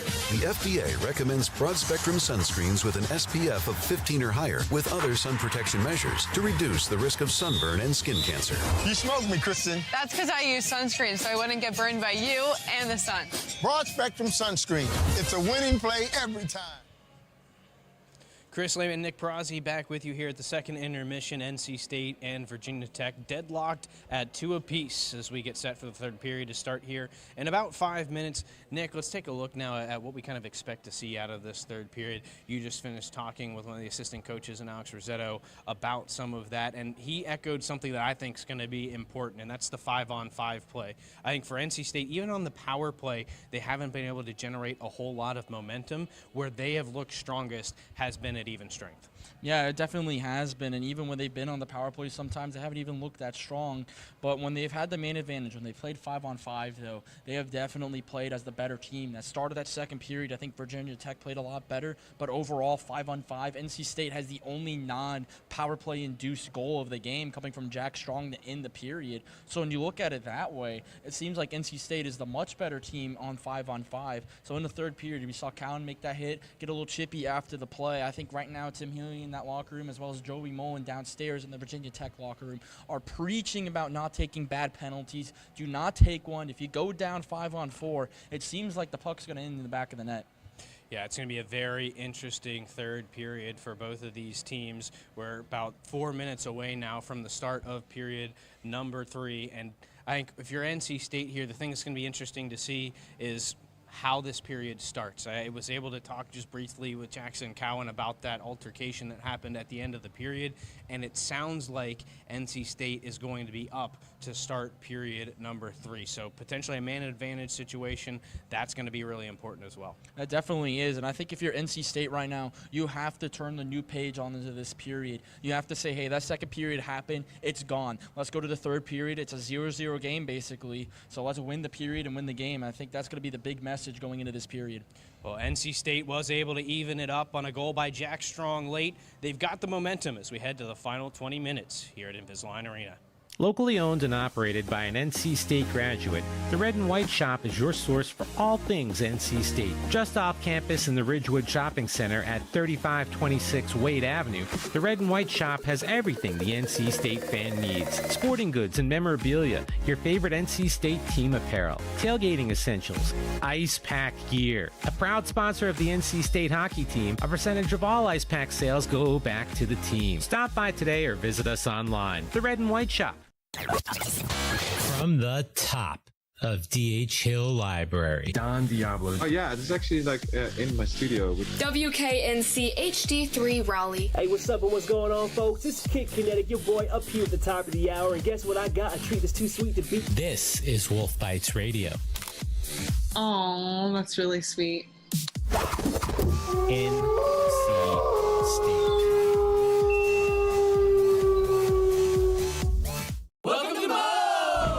Moe's, we've always been inviting, but we have a bigger story to tell. A place that welcomes you to be you. Fresh, high-quality ingredients. We got that. Go ahead, do your thing. Come on, let's get weird. We don't judge. Moe's wants you to come in with your crew and their appetites. Dine in, pick up, or order on the Mo Rewards app. Either way, don't just stroll in, roll all in to Moe's Southwest Grill.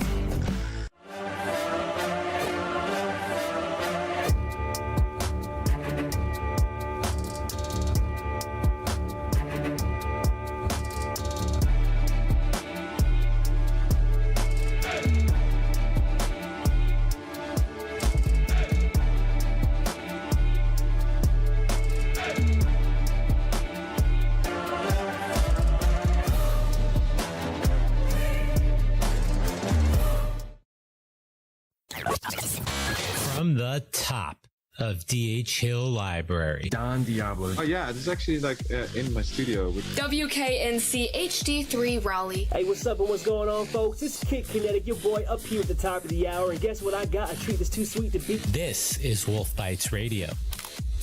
Oh, that's really sweet.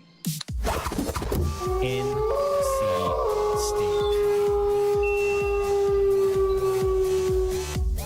Locally owned and operated by an NC State graduate, the Red and White Shop is your source for all things NC State. Just off campus in the Ridgewood Shopping Center at 3526 Wade Avenue, the Red and White Shop has everything the NC State fan needs. Sporting goods and memorabilia, your favorite NC State team apparel, tailgating essentials, ice pack gear. A proud sponsor of the NC State hockey team, a percentage of all ice pack sales go back to the team. Stop by today or visit us online. The Red and White Shop. 40 minutes hasn't yielded any separation between these two teams. We've got 20 minutes to decide it as NC State and Virginia Tech take back to the ice, tied at 2. Chris Lehman and Nick Prozzi with you. And Nick, we'll see. I know I mentioned at the end of our break on the last segment that NC State sounded like might be a man up to start the period, but based on the penalties on the board, it's matching minors for Jackson Cowan and Evan Dutil of Virginia Tech. So we'll see. I believe it will be 5-on-5, but we'll wait and see when they head out onto the ice. But I think, honestly, if it's 4-on-4, that's, again, I talked about that in the second period. I think that favors NC State because you get a little bit of extra space out there. Yeah, you do, and we saw them with the extra space on the 4-on-3, got a lot of good chances on when they had a lot of space. Going into this third period, you start 4-on-4. It's better than not being down a man or up a man for both teams. They like to keep it 5-on-5. So a big period coming up. Like I mentioned, it's a whole new game. 20 minutes to go. On the face-off here at center ice, NC State in the white, moving right to left here in period number 3. Peduzzi has control off the draw. He'll lose his footing. Play carries on. NC State control in their own end. The near side, Kaufman looking to the middle. He's got Shook dragging around his man. Lost the puck momentarily, got it back, fired away, and it was knocked up over the net. Labrisi at the blue line. He'll walk it to the near side. Tight turn, lifted into the far corner now. But it will be, as we mentioned, 4-on-4 for the first 2 minutes of this third period. And now there's some space for Virginia Tech. It's Kazai with Peduzzi. Shot, save made by Lawrence. Rebound squirts loose. First one to it is NC State's Nick Labrisi. About halfway through the 4-on-4, NC State will leave it behind the goal to make some changes. McConaughey will quarterback it out. Leaves it for a speedy Herman. Right past his man in tight. Can't get the shot away, and the loose puck scooped up by Virginia Tech's Dean Hearn. He'll move it forward to Gelman. Gains the red line, chips it in. He'll chase after it, and he beats Alex James there. Back to the blue line. McAfee deflected on goal. Lawrence was juggling it and made the save. The second try from Gelman didn't go either, but a dangerous chance there for Virginia Tech. That was a fantastic opportunity for Virginia Tech in front. A bad turnover behind the net is what caused all that. And Virginia Tech nearly took advantage of it to go up 3-2. A big couple saves, though, from Addison Lawrence. And he seems like he's locked back into this game. NC State will break it out. Arini looking over for James, and he's tied up nicely by McAfee. Alex James back to it anyhow. McConaughey at the blue line. One-timer missed wide. Rebound for Arini. Oh, and a nice job sealing off the post by Ian Key. He'll hold on to the rebound. Arini has a goal, but he just got a fan on the shot. If you put a little more on it, he would have snuck in that little hole that was being left by Ian Key. Instead, Key's able to recover in time to make the save. A huge missed opportunity for NC State. 16 seconds on the 4-on-4. Virginia Tech wins the battle off the draw. Can't clear as McConaughey sweeps it right back below the goal line. Scooped up behind the cage by Barrett Lunder. He's got a lane up that far left wing, and he'll gain speed before taking the shot just outside of the hashes. He'll ring around the wall, slapped right back in by Virginia Tech. And we're just over 2 minutes into this third period, so we're back to full strength 5-on-5 hockey. Here's McEnany. Beautiful little move to get around his man, but he's going 1-on-5. That's a hard battle to win. Hokie sent it right back to the NC State end. Cowan with fresh legs out of the box, looking up the far side, no one there. Hokies will steer it right in on goal. Lawrence, nice job being aware of that one, will glove it down. NC State going to work. Stretch pass for Shook on and off his stick. It'll be swept right back the other way by Lanigan. Kaufman comes away with it. In the middle, he's got Williams caught up in his skates. Hokies take it over. Pushed forward by Mudge. Able to find Dom Fantozzi. Top of the near circle. His shot hits Cowan. Loose puck just inside the NC State blue line. Picked up by Shook, going 1-on-2. And he's going to be knocked off the puck. NC State still trying to find a way into the offensive zone. Shook looking to step around Conrad, unable to do so. And the Hokie defenseman sends it all the way down the ice. And we will get an icing call with 16:48 left in the period. Thomas Conrad is giving Nick Shook a whole lot of trouble, able to poke check Nick Shook's first attempt of entering the offensive zone away and took him down with him. And then on the second opportunity for Nick Shook, able to give a good hit on him, step through him, and get the puck back to neutral ice. He's in Nick Shook's head right now. He's going to have to stay out for the face-off coming up, though, on the offensive end. Aiden Brenner wins the offensive zone draw for the Pack. It'll get pinned to that far wall. Brenner and Scott, over there. It's Virginia Tech who comes away with it. Breakout pass finds Matt Vanieri. He'll cut down the left side again. Drags around Labrizzi and works his way behind the goal before losing control. And Aiden Brenner picks up for the Ice Pack. Looking up the ice for Scott Daniel. Intercepted. McAfee sends it back the other way. It hits a body, though, and NC State back in control. Labrizzi goes D to D. Finds his partner there in Thronson. Rink wide again, and Cam Lohr can dump it in from the blue line. Again, it's Lohr. Swinging one towards the net. Didn't get there, and Vanieri fields the clear. Scott Daniel sends it deep once more. Lohr there to help, thrown on goal. Key handles it easily, leaves it for McAfee, who will skate it out. McAfee chips and chases. Cowan first there for the Ice Pack. Chops it along to McConaughey. He'll poke it up that far side where Bressingham collects the loose puck. Throwing it cross ice for McEnany, hit a skate. That was a Virginia Tech skate, so no icing. Puck fought for behind the Hokie net.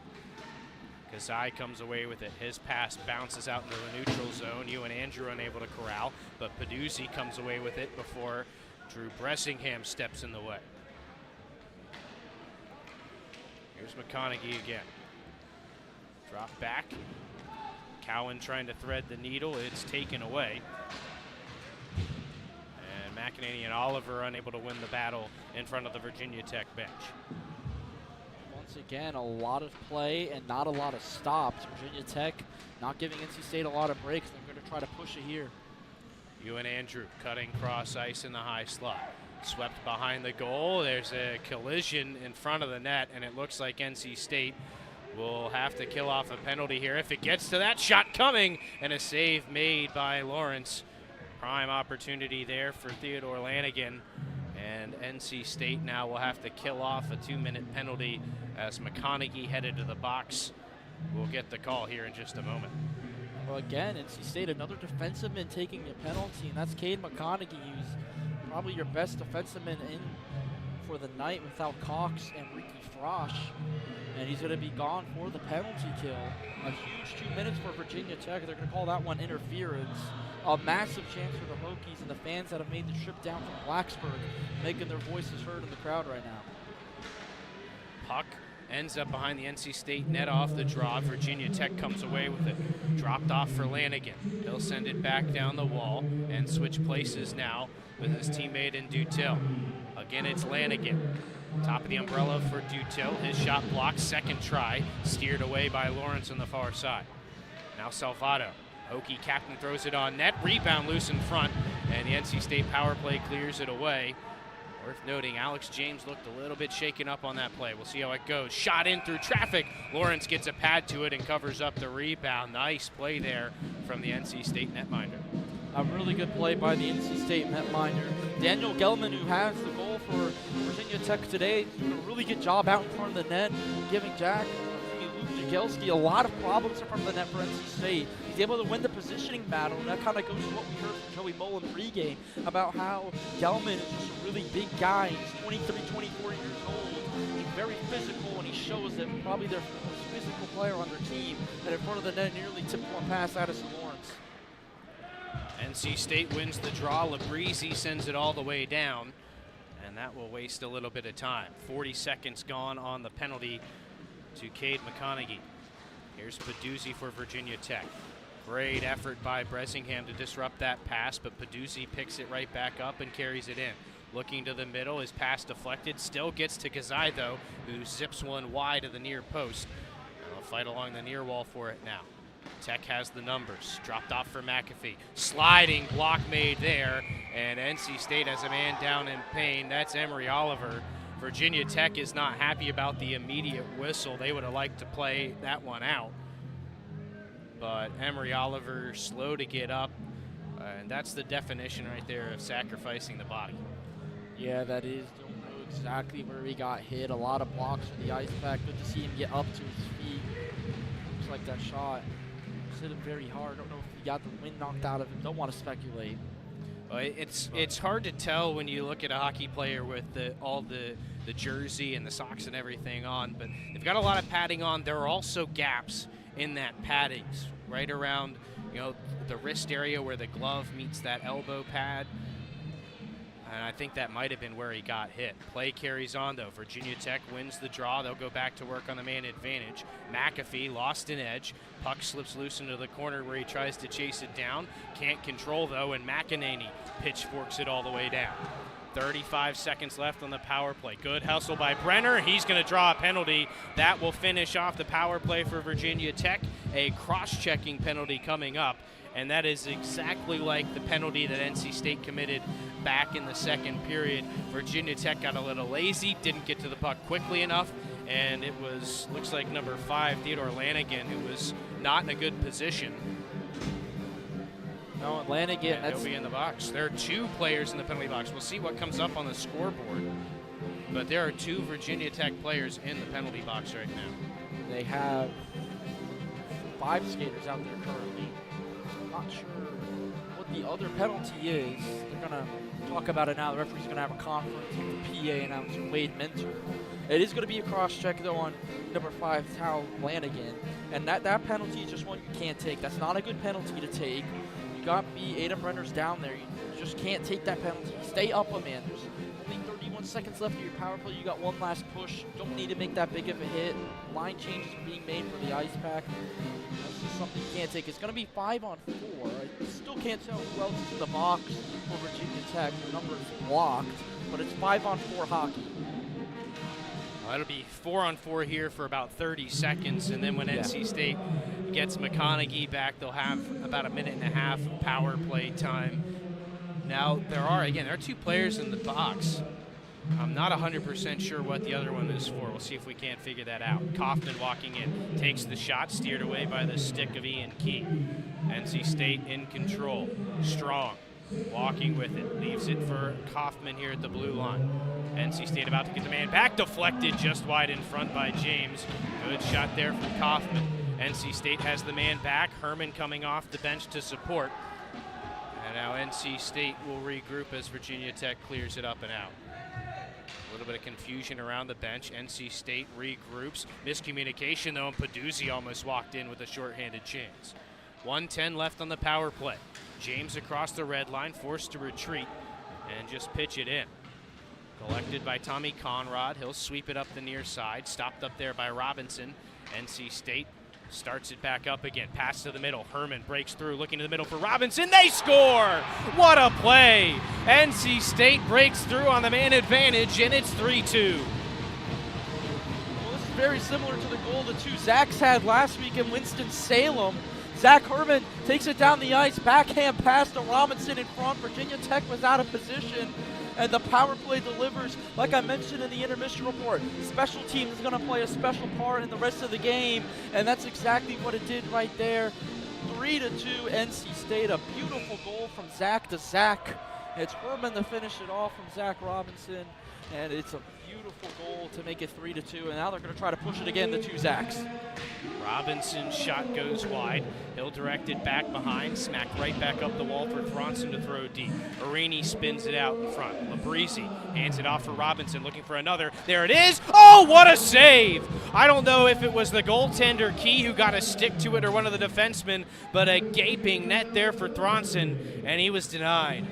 What a chance there for the Ice Pack. This is a great sequence and a great shift for NC State's starting line. Now Virginia Tech with a chance through neutral ice. Tulo throws it at the net. Lawrence with a save. Juicy rebound knocked away by the Ice Pack defense, and now Arini turns it back the other way. He'll go flying into the zone. Double teamed there and has it taken away by Lanigan, who has speed himself moving back the other way. Cycles behind the net.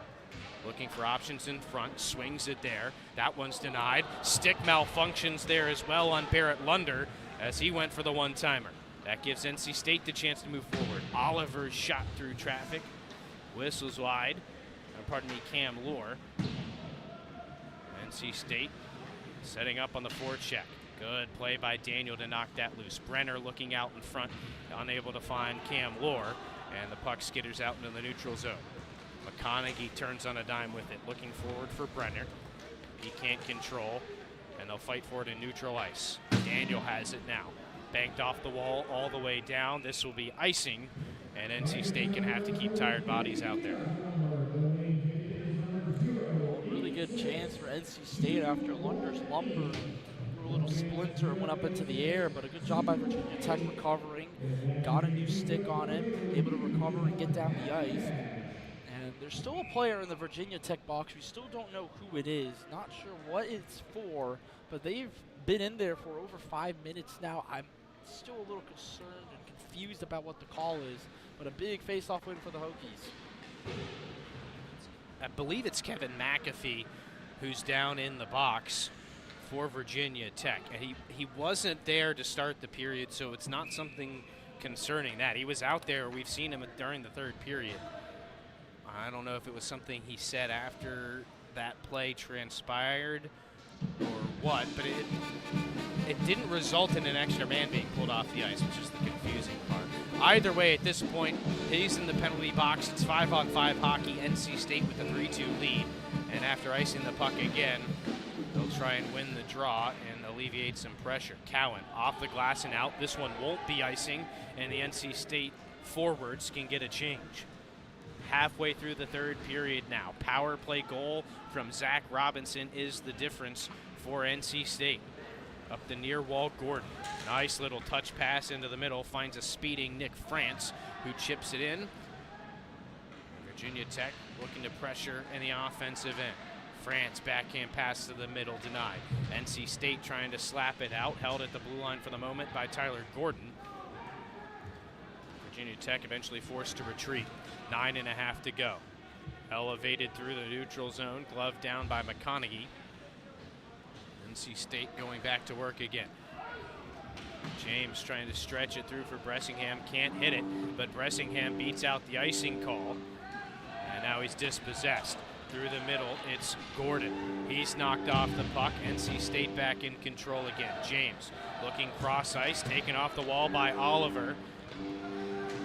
He's unable to hold on to it, though. It's gotten a little bit sloppy here over the last minute or so. Stretching for it behind the net there. NC State unable to clear. Centering pass intercepted by James in a prime scoring area.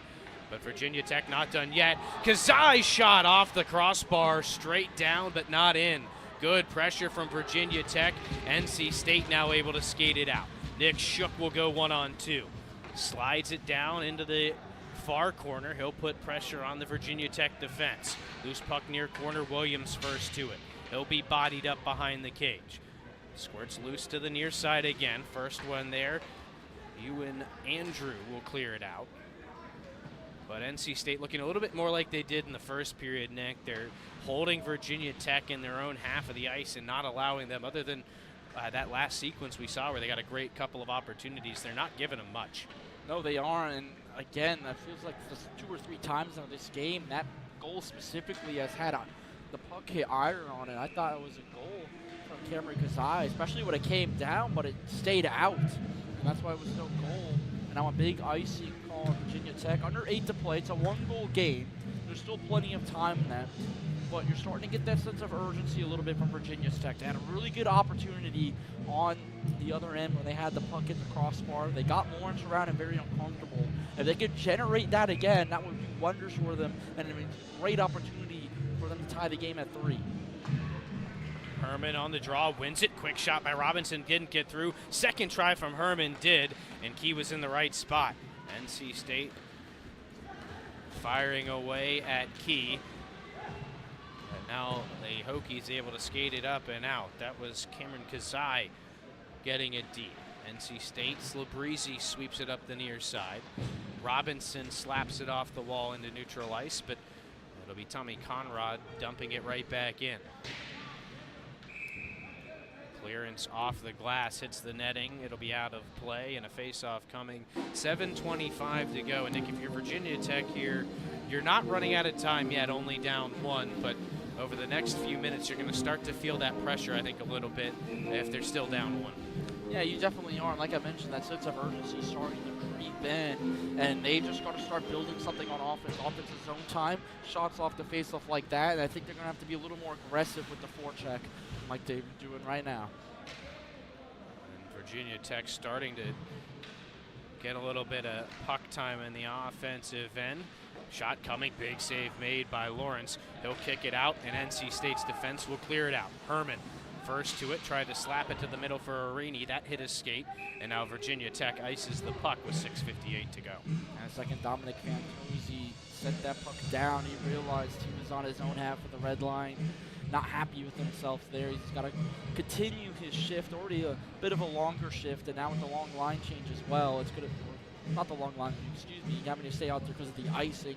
It's not going to be great. Watch for Nick Shook, top of the face-off circle again. Kaufman on the draw, unable to win it, but he knocks it loose over on the far side, and Chase Williams has it. He'll work it behind the net. Slid out in front, wide open was Kaufman. He couldn't get a stick to it, but Cowan steps in and knocks it deep. Conrad trying to chip it up and out, and it looks like it just caught the netting over in the far corner. Another offensive zone draw coming for the Ice Pack. And a big line change for Virginia Tech. Very fortunate there. They're going to run with that Dutil line, which already has a goal. 2 goal scorers for them, really. Dutil and Gelman both out there for Virginia Tech. They're banking on winning a faceoff, but they've struggled in the circle since the first period. Kaufman, another draw up against Rocco Salvato. This time he wins it.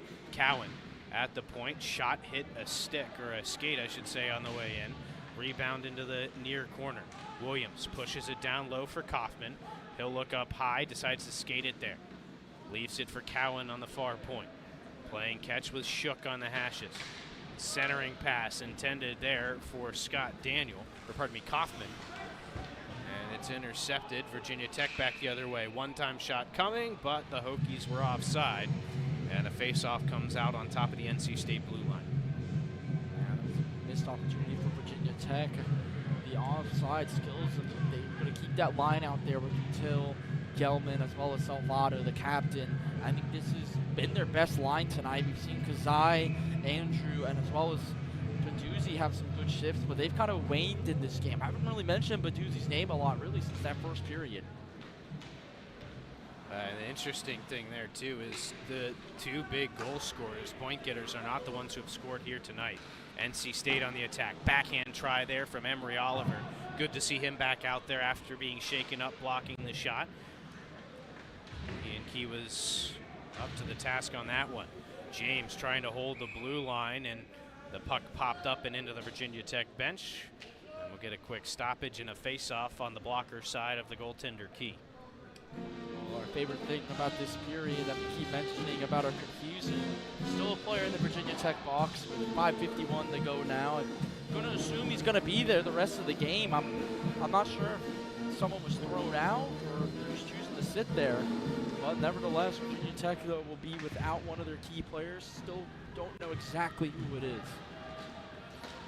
Pass to the middle, on and off the stick of Ewan Andrew. Well, and something just occurred to me I'll get to after this play. I think I know what we have going on now with that last play. NC State going to work. McEnany chips it in. Helping out Bressingham, spins one towards the net, can't put it on goal, and the puck gets caught up behind the net where the Hokies can take over. Kazai, rink wide, receives the pass from Ewan Andrew.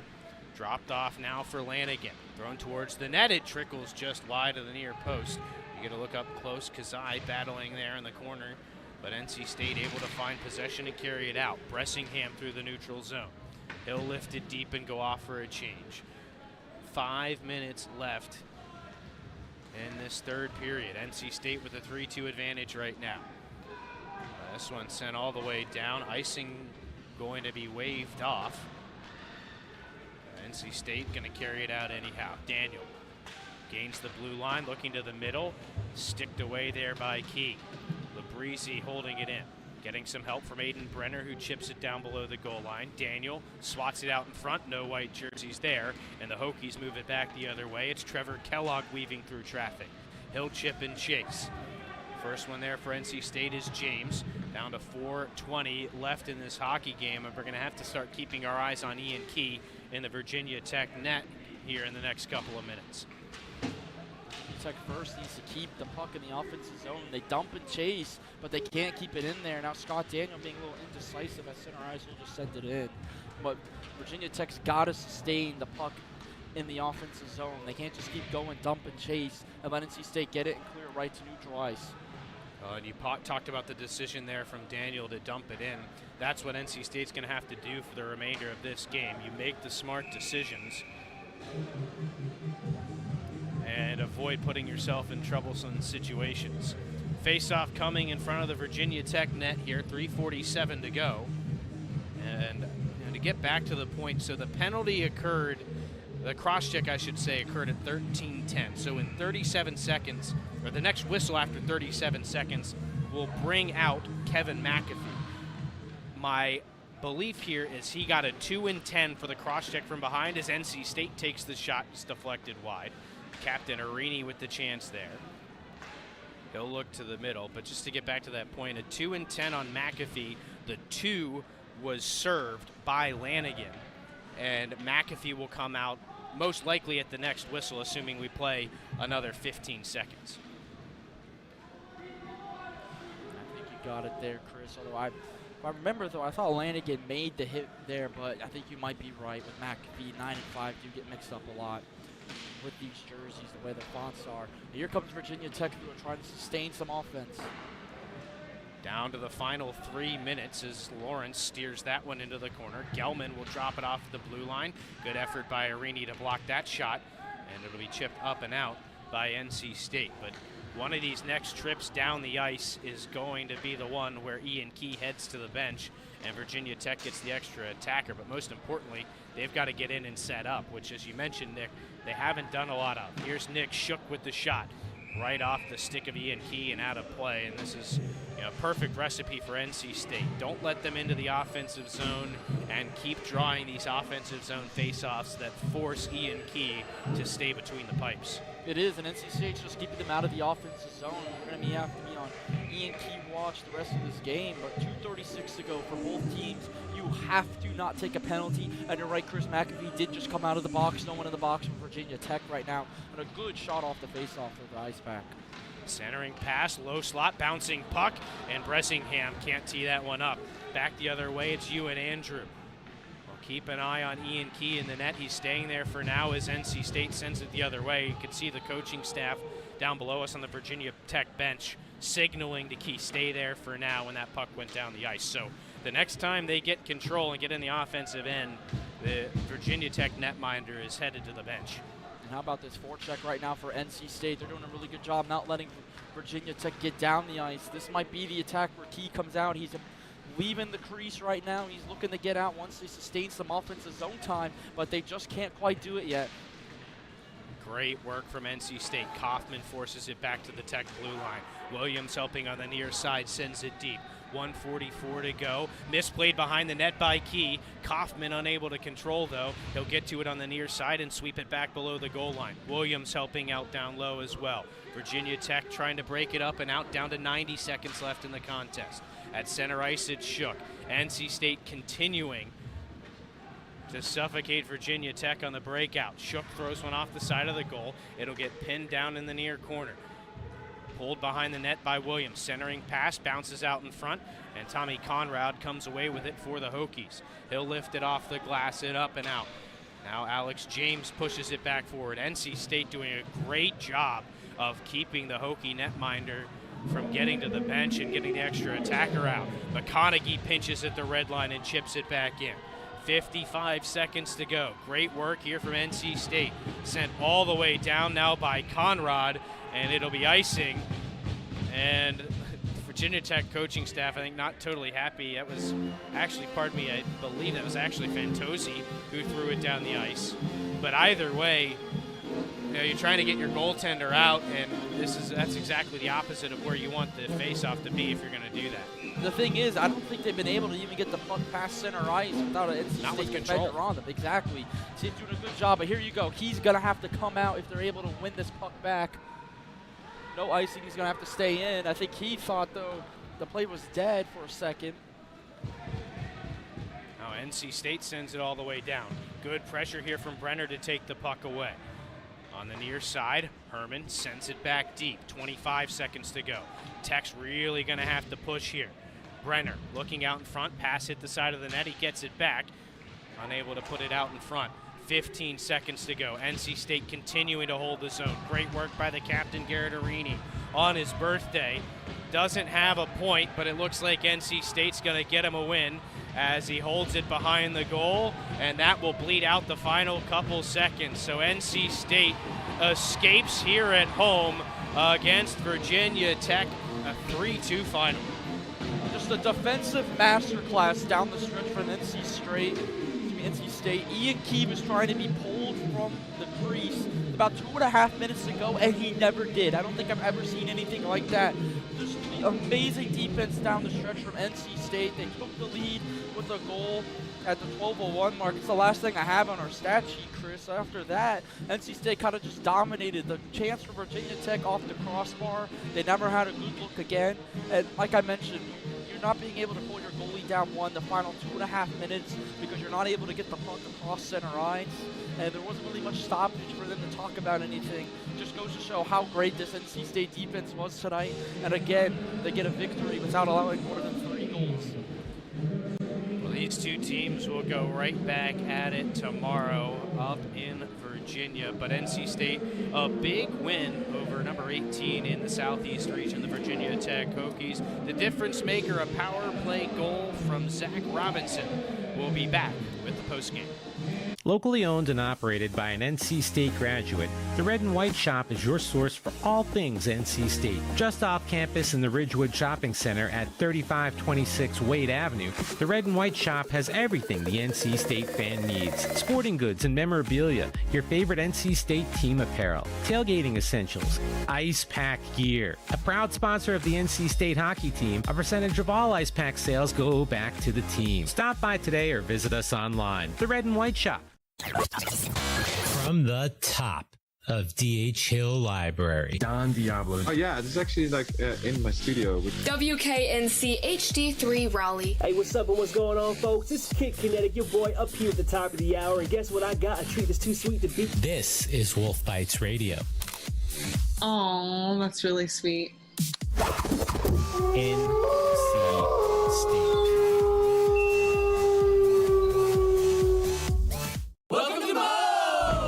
Moe's, we've always been inviting, but we have a bigger story to tell. A place that welcomes you to be you. Fresh, high-quality ingredients. We got that. Go ahead, do your thing. Come on, let's get weird. We don't judge. Moe's wants you to come in with your crew and their appetites. Dine in, pick up, or order on the Mo Rewards app. Either way, don't just stroll in, roll all in to Moe's Southwest Grill.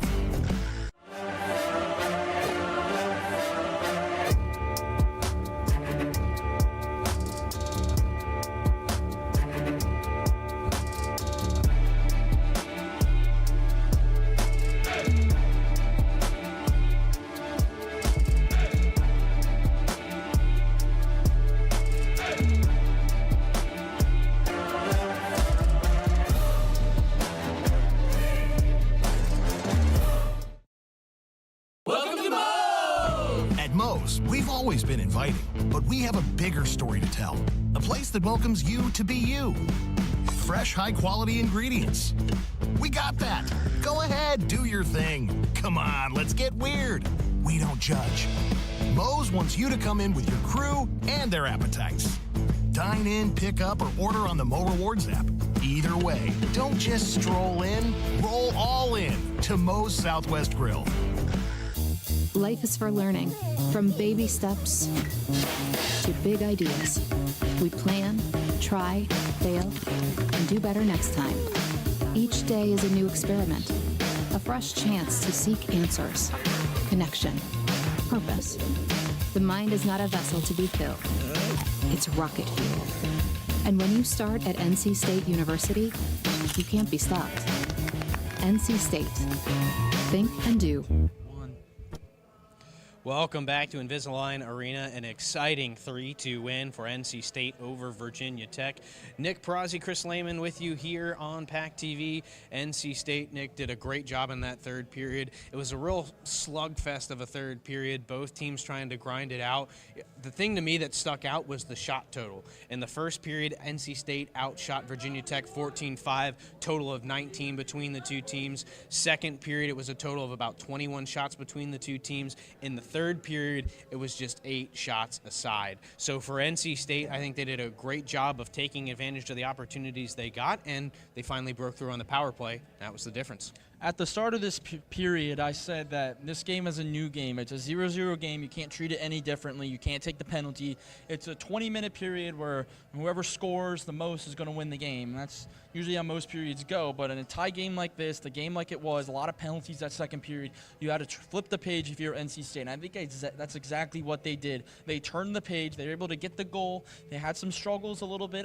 Shot off the crossbar for Virginia Tech, but after that shot, really, it was just a dominant period for NC State, especially towards the end. The final 2.5 minutes, Virginia Tech trying to pull key out of the goal. They never could. It was just a defensive masterclass from the Ice Pack down the stretch, and that's ultimately what got them the win tonight, and it's been a huge reason why they've now won 6 of their last 7 to start the new year. Well, and one of the things that I remember about this NC State team over the last couple of years that has been an issue for them that they've struggled with a bit is closing out games. Especially last year, they really had some trouble of finishing things off and getting out of games that they even had the lead in. And I think what you're seeing now from this team, the way they finished off Wake Forest on Saturday last weekend up at Wake Forest, the way they finished off the game tonight and were able to come back and win the game, you're seeing some more of that resiliency. You're seeing them stay together. And one of the things we mentioned in that second period, one of the things that I said, one of the phrases I used was NC State was kind of coming apart at the seams, and they did a really good job of regrouping, even mid-period, finding a goal even when they weren't playing their best, and then getting to the intermission and putting things together to win in the third. Yeah, when they were down 5-on-3 on the penalty kill, gave up another goal, they go down 2-1. It looked very bleak for NC State, took another penalty. They were down a man again, but they were able to regroup themselves mid-period, which is something you really don't see in hockey. You don't really, especially ACC hockey, or ACHA hockey, where it's just continuous 20 minutes, no commercials, no nothing. Able to regroup as a team during that is very impressive. Going into the third period, like Alex Rossetto said in that intermission, you just got to clean things up, and both teams definitely did. Nothing on the stat sheet since the last goal of the game, 12 minutes to go in the third period. A really good job of adjusting for NC State. Virginia Tech dominated that second period. They looked like the better team overall that second period, but NC State adjusted, able to score the goal early, and then they just sat down on defense and made their names known for. Yeah, well, and one thing we talked about throughout the game that NC State needed to have to win the game was special teams. They did a pretty good job on the kill. They did give up one power play goal, but they broke through on the power play themselves, and I think that was really, really big. And that's the difference maker. The power play goal in the third period from Zach Robinson is the goal that wins them the game. And Zach Robinson's another one to talk about. Head coach Tim Healy has talked about how that trip over to Europe kind of reinvigorated his season. He didn't seem to quite have it as he had earlier on in his Ice Pack career, but for whatever reason, things clicked for him in Europe, and he's come back and produced big time, and he produces again tonight. Yeah, he produces again tonight, and it's with fellow Zach Herman as well, who leads the team in points. That line of Arini, Herman, and as well as Robinson, like we've mentioned, has been very strong to them. This performance step up that Zach Robinson has down the stretch has been really something to see.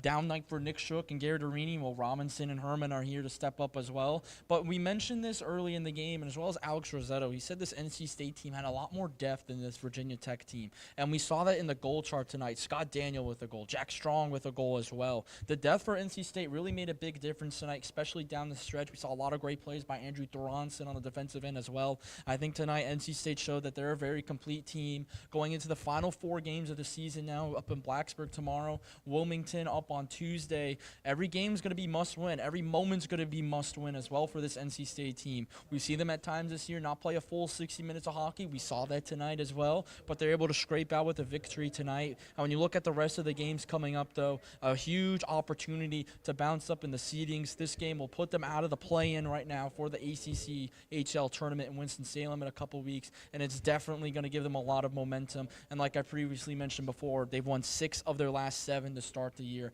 A hot start to 2024. NC State will look to continue it. The guy who gave NC State the win with that power play goal, Zach Robinson, will join us next. From the top of D.H. Hill Library. Don Diablo. Oh yeah, this is actually in my studio. WKNC HD3 Raleigh. Hey, what's up and what's going on, folks? This is Kid Kinetic, your boy up here at the top of the hour, and guess what I got? A treat that's too sweet to beat. This is Wolf Bites Radio. Oh, that's really sweet. NC State. Locally owned and operated by an NC State graduate, the Red and White Shop is your source for all things NC State. Just off campus in the Ridgewood Shopping Center at 3526 Wade Avenue, the Red and White Shop has everything the NC State fan needs. Sporting goods and memorabilia, your favorite NC State team apparel, tailgating essentials, ice pack gear. A proud sponsor of the NC State hockey team, a percentage of all ice pack sales go back to the team. Stop by today or visit us online. The Red and White Shop.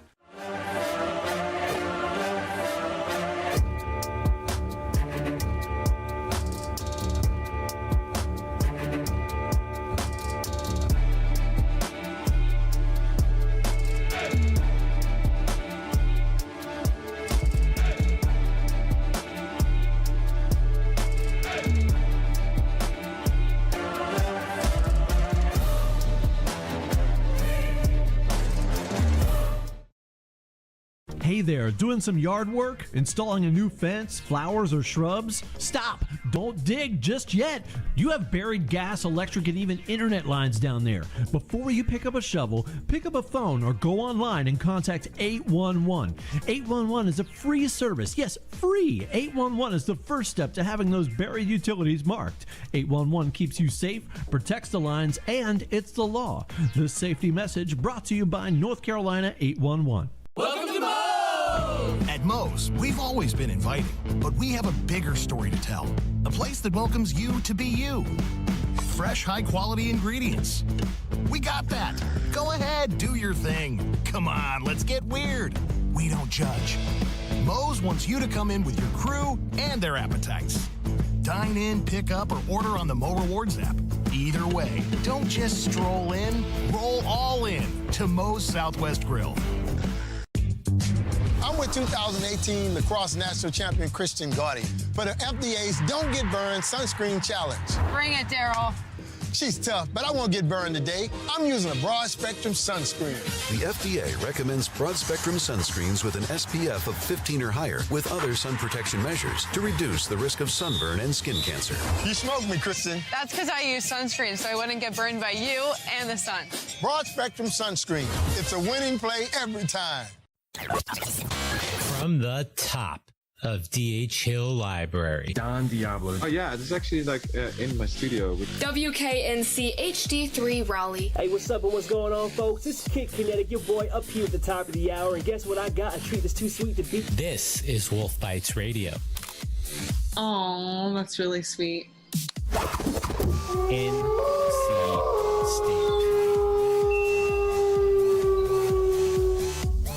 Locally owned and operated by an NC State graduate, the Red and White Shop is your source for all things NC State. Just off campus in the Ridgewood Shopping Center at 3526 Wade Avenue, the Red and White Shop has everything the NC State fan needs. Sporting goods and memorabilia, your favorite NC State team apparel, tailgating essentials, ice pack gear. A proud sponsor of the NC State hockey team, a percentage of all ice pack sales go back to the team. Stop by today or visit us online. The Red and White Shop.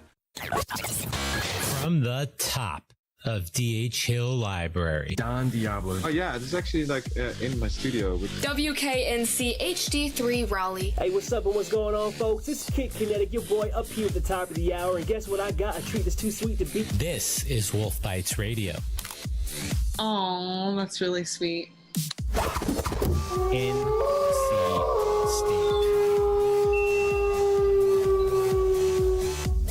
Locally owned and operated by an NC State graduate, the Red and White Shop is your source for all things NC State. Just off campus in the Ridgewood Shopping Center at 3526 Wade Avenue, the Red and White Shop has everything the NC State fan needs. Sporting goods and memorabilia, your favorite NC State team apparel, tailgating essentials, ice pack gear. A proud sponsor of the NC State hockey team, a percentage of all ice pack sales go back to the team. Stop by today or visit us online. The Red and White Shop.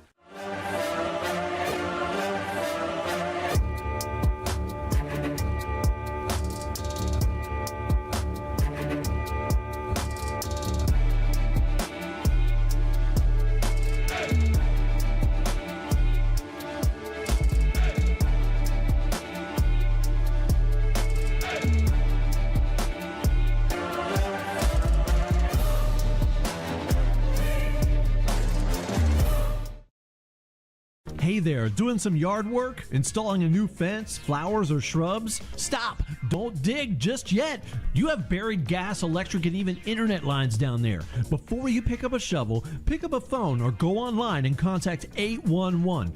811 is a free service. Yes, free! 811 is the first step to having those buried utilities marked. 811 keeps you safe, protects the lines, and it's the law. This safety message brought to you by North Carolina 811. Welcome to Moe's! At Moe's, we've always been inviting, but we have a bigger story to tell. A place that welcomes you to be you. Fresh, high-quality ingredients. We got that. Go ahead, do your thing. Come on, let's get weird. We don't judge. Moe's wants you to come in with your crew and their appetites. Dine in, pick up, or order on the Mo Rewards app. Either way, don't just stroll in, roll all in to Moe's Southwest Grill. I'm with 2018 lacrosse national champion Christian Gaudy for the FDA's Don't Get Burned Sunscreen Challenge. Bring it, Daryl. She's tough, but I won't get burned today. I'm using a broad spectrum sunscreen. The FDA recommends broad spectrum sunscreens with an SPF of 15 or higher with other sun protection measures to reduce the risk of sunburn and skin cancer. You smoked me, Kristen. That's because I use sunscreen, so I wouldn't get burned by you and the sun. Broad spectrum sunscreen. It's a winning play every time.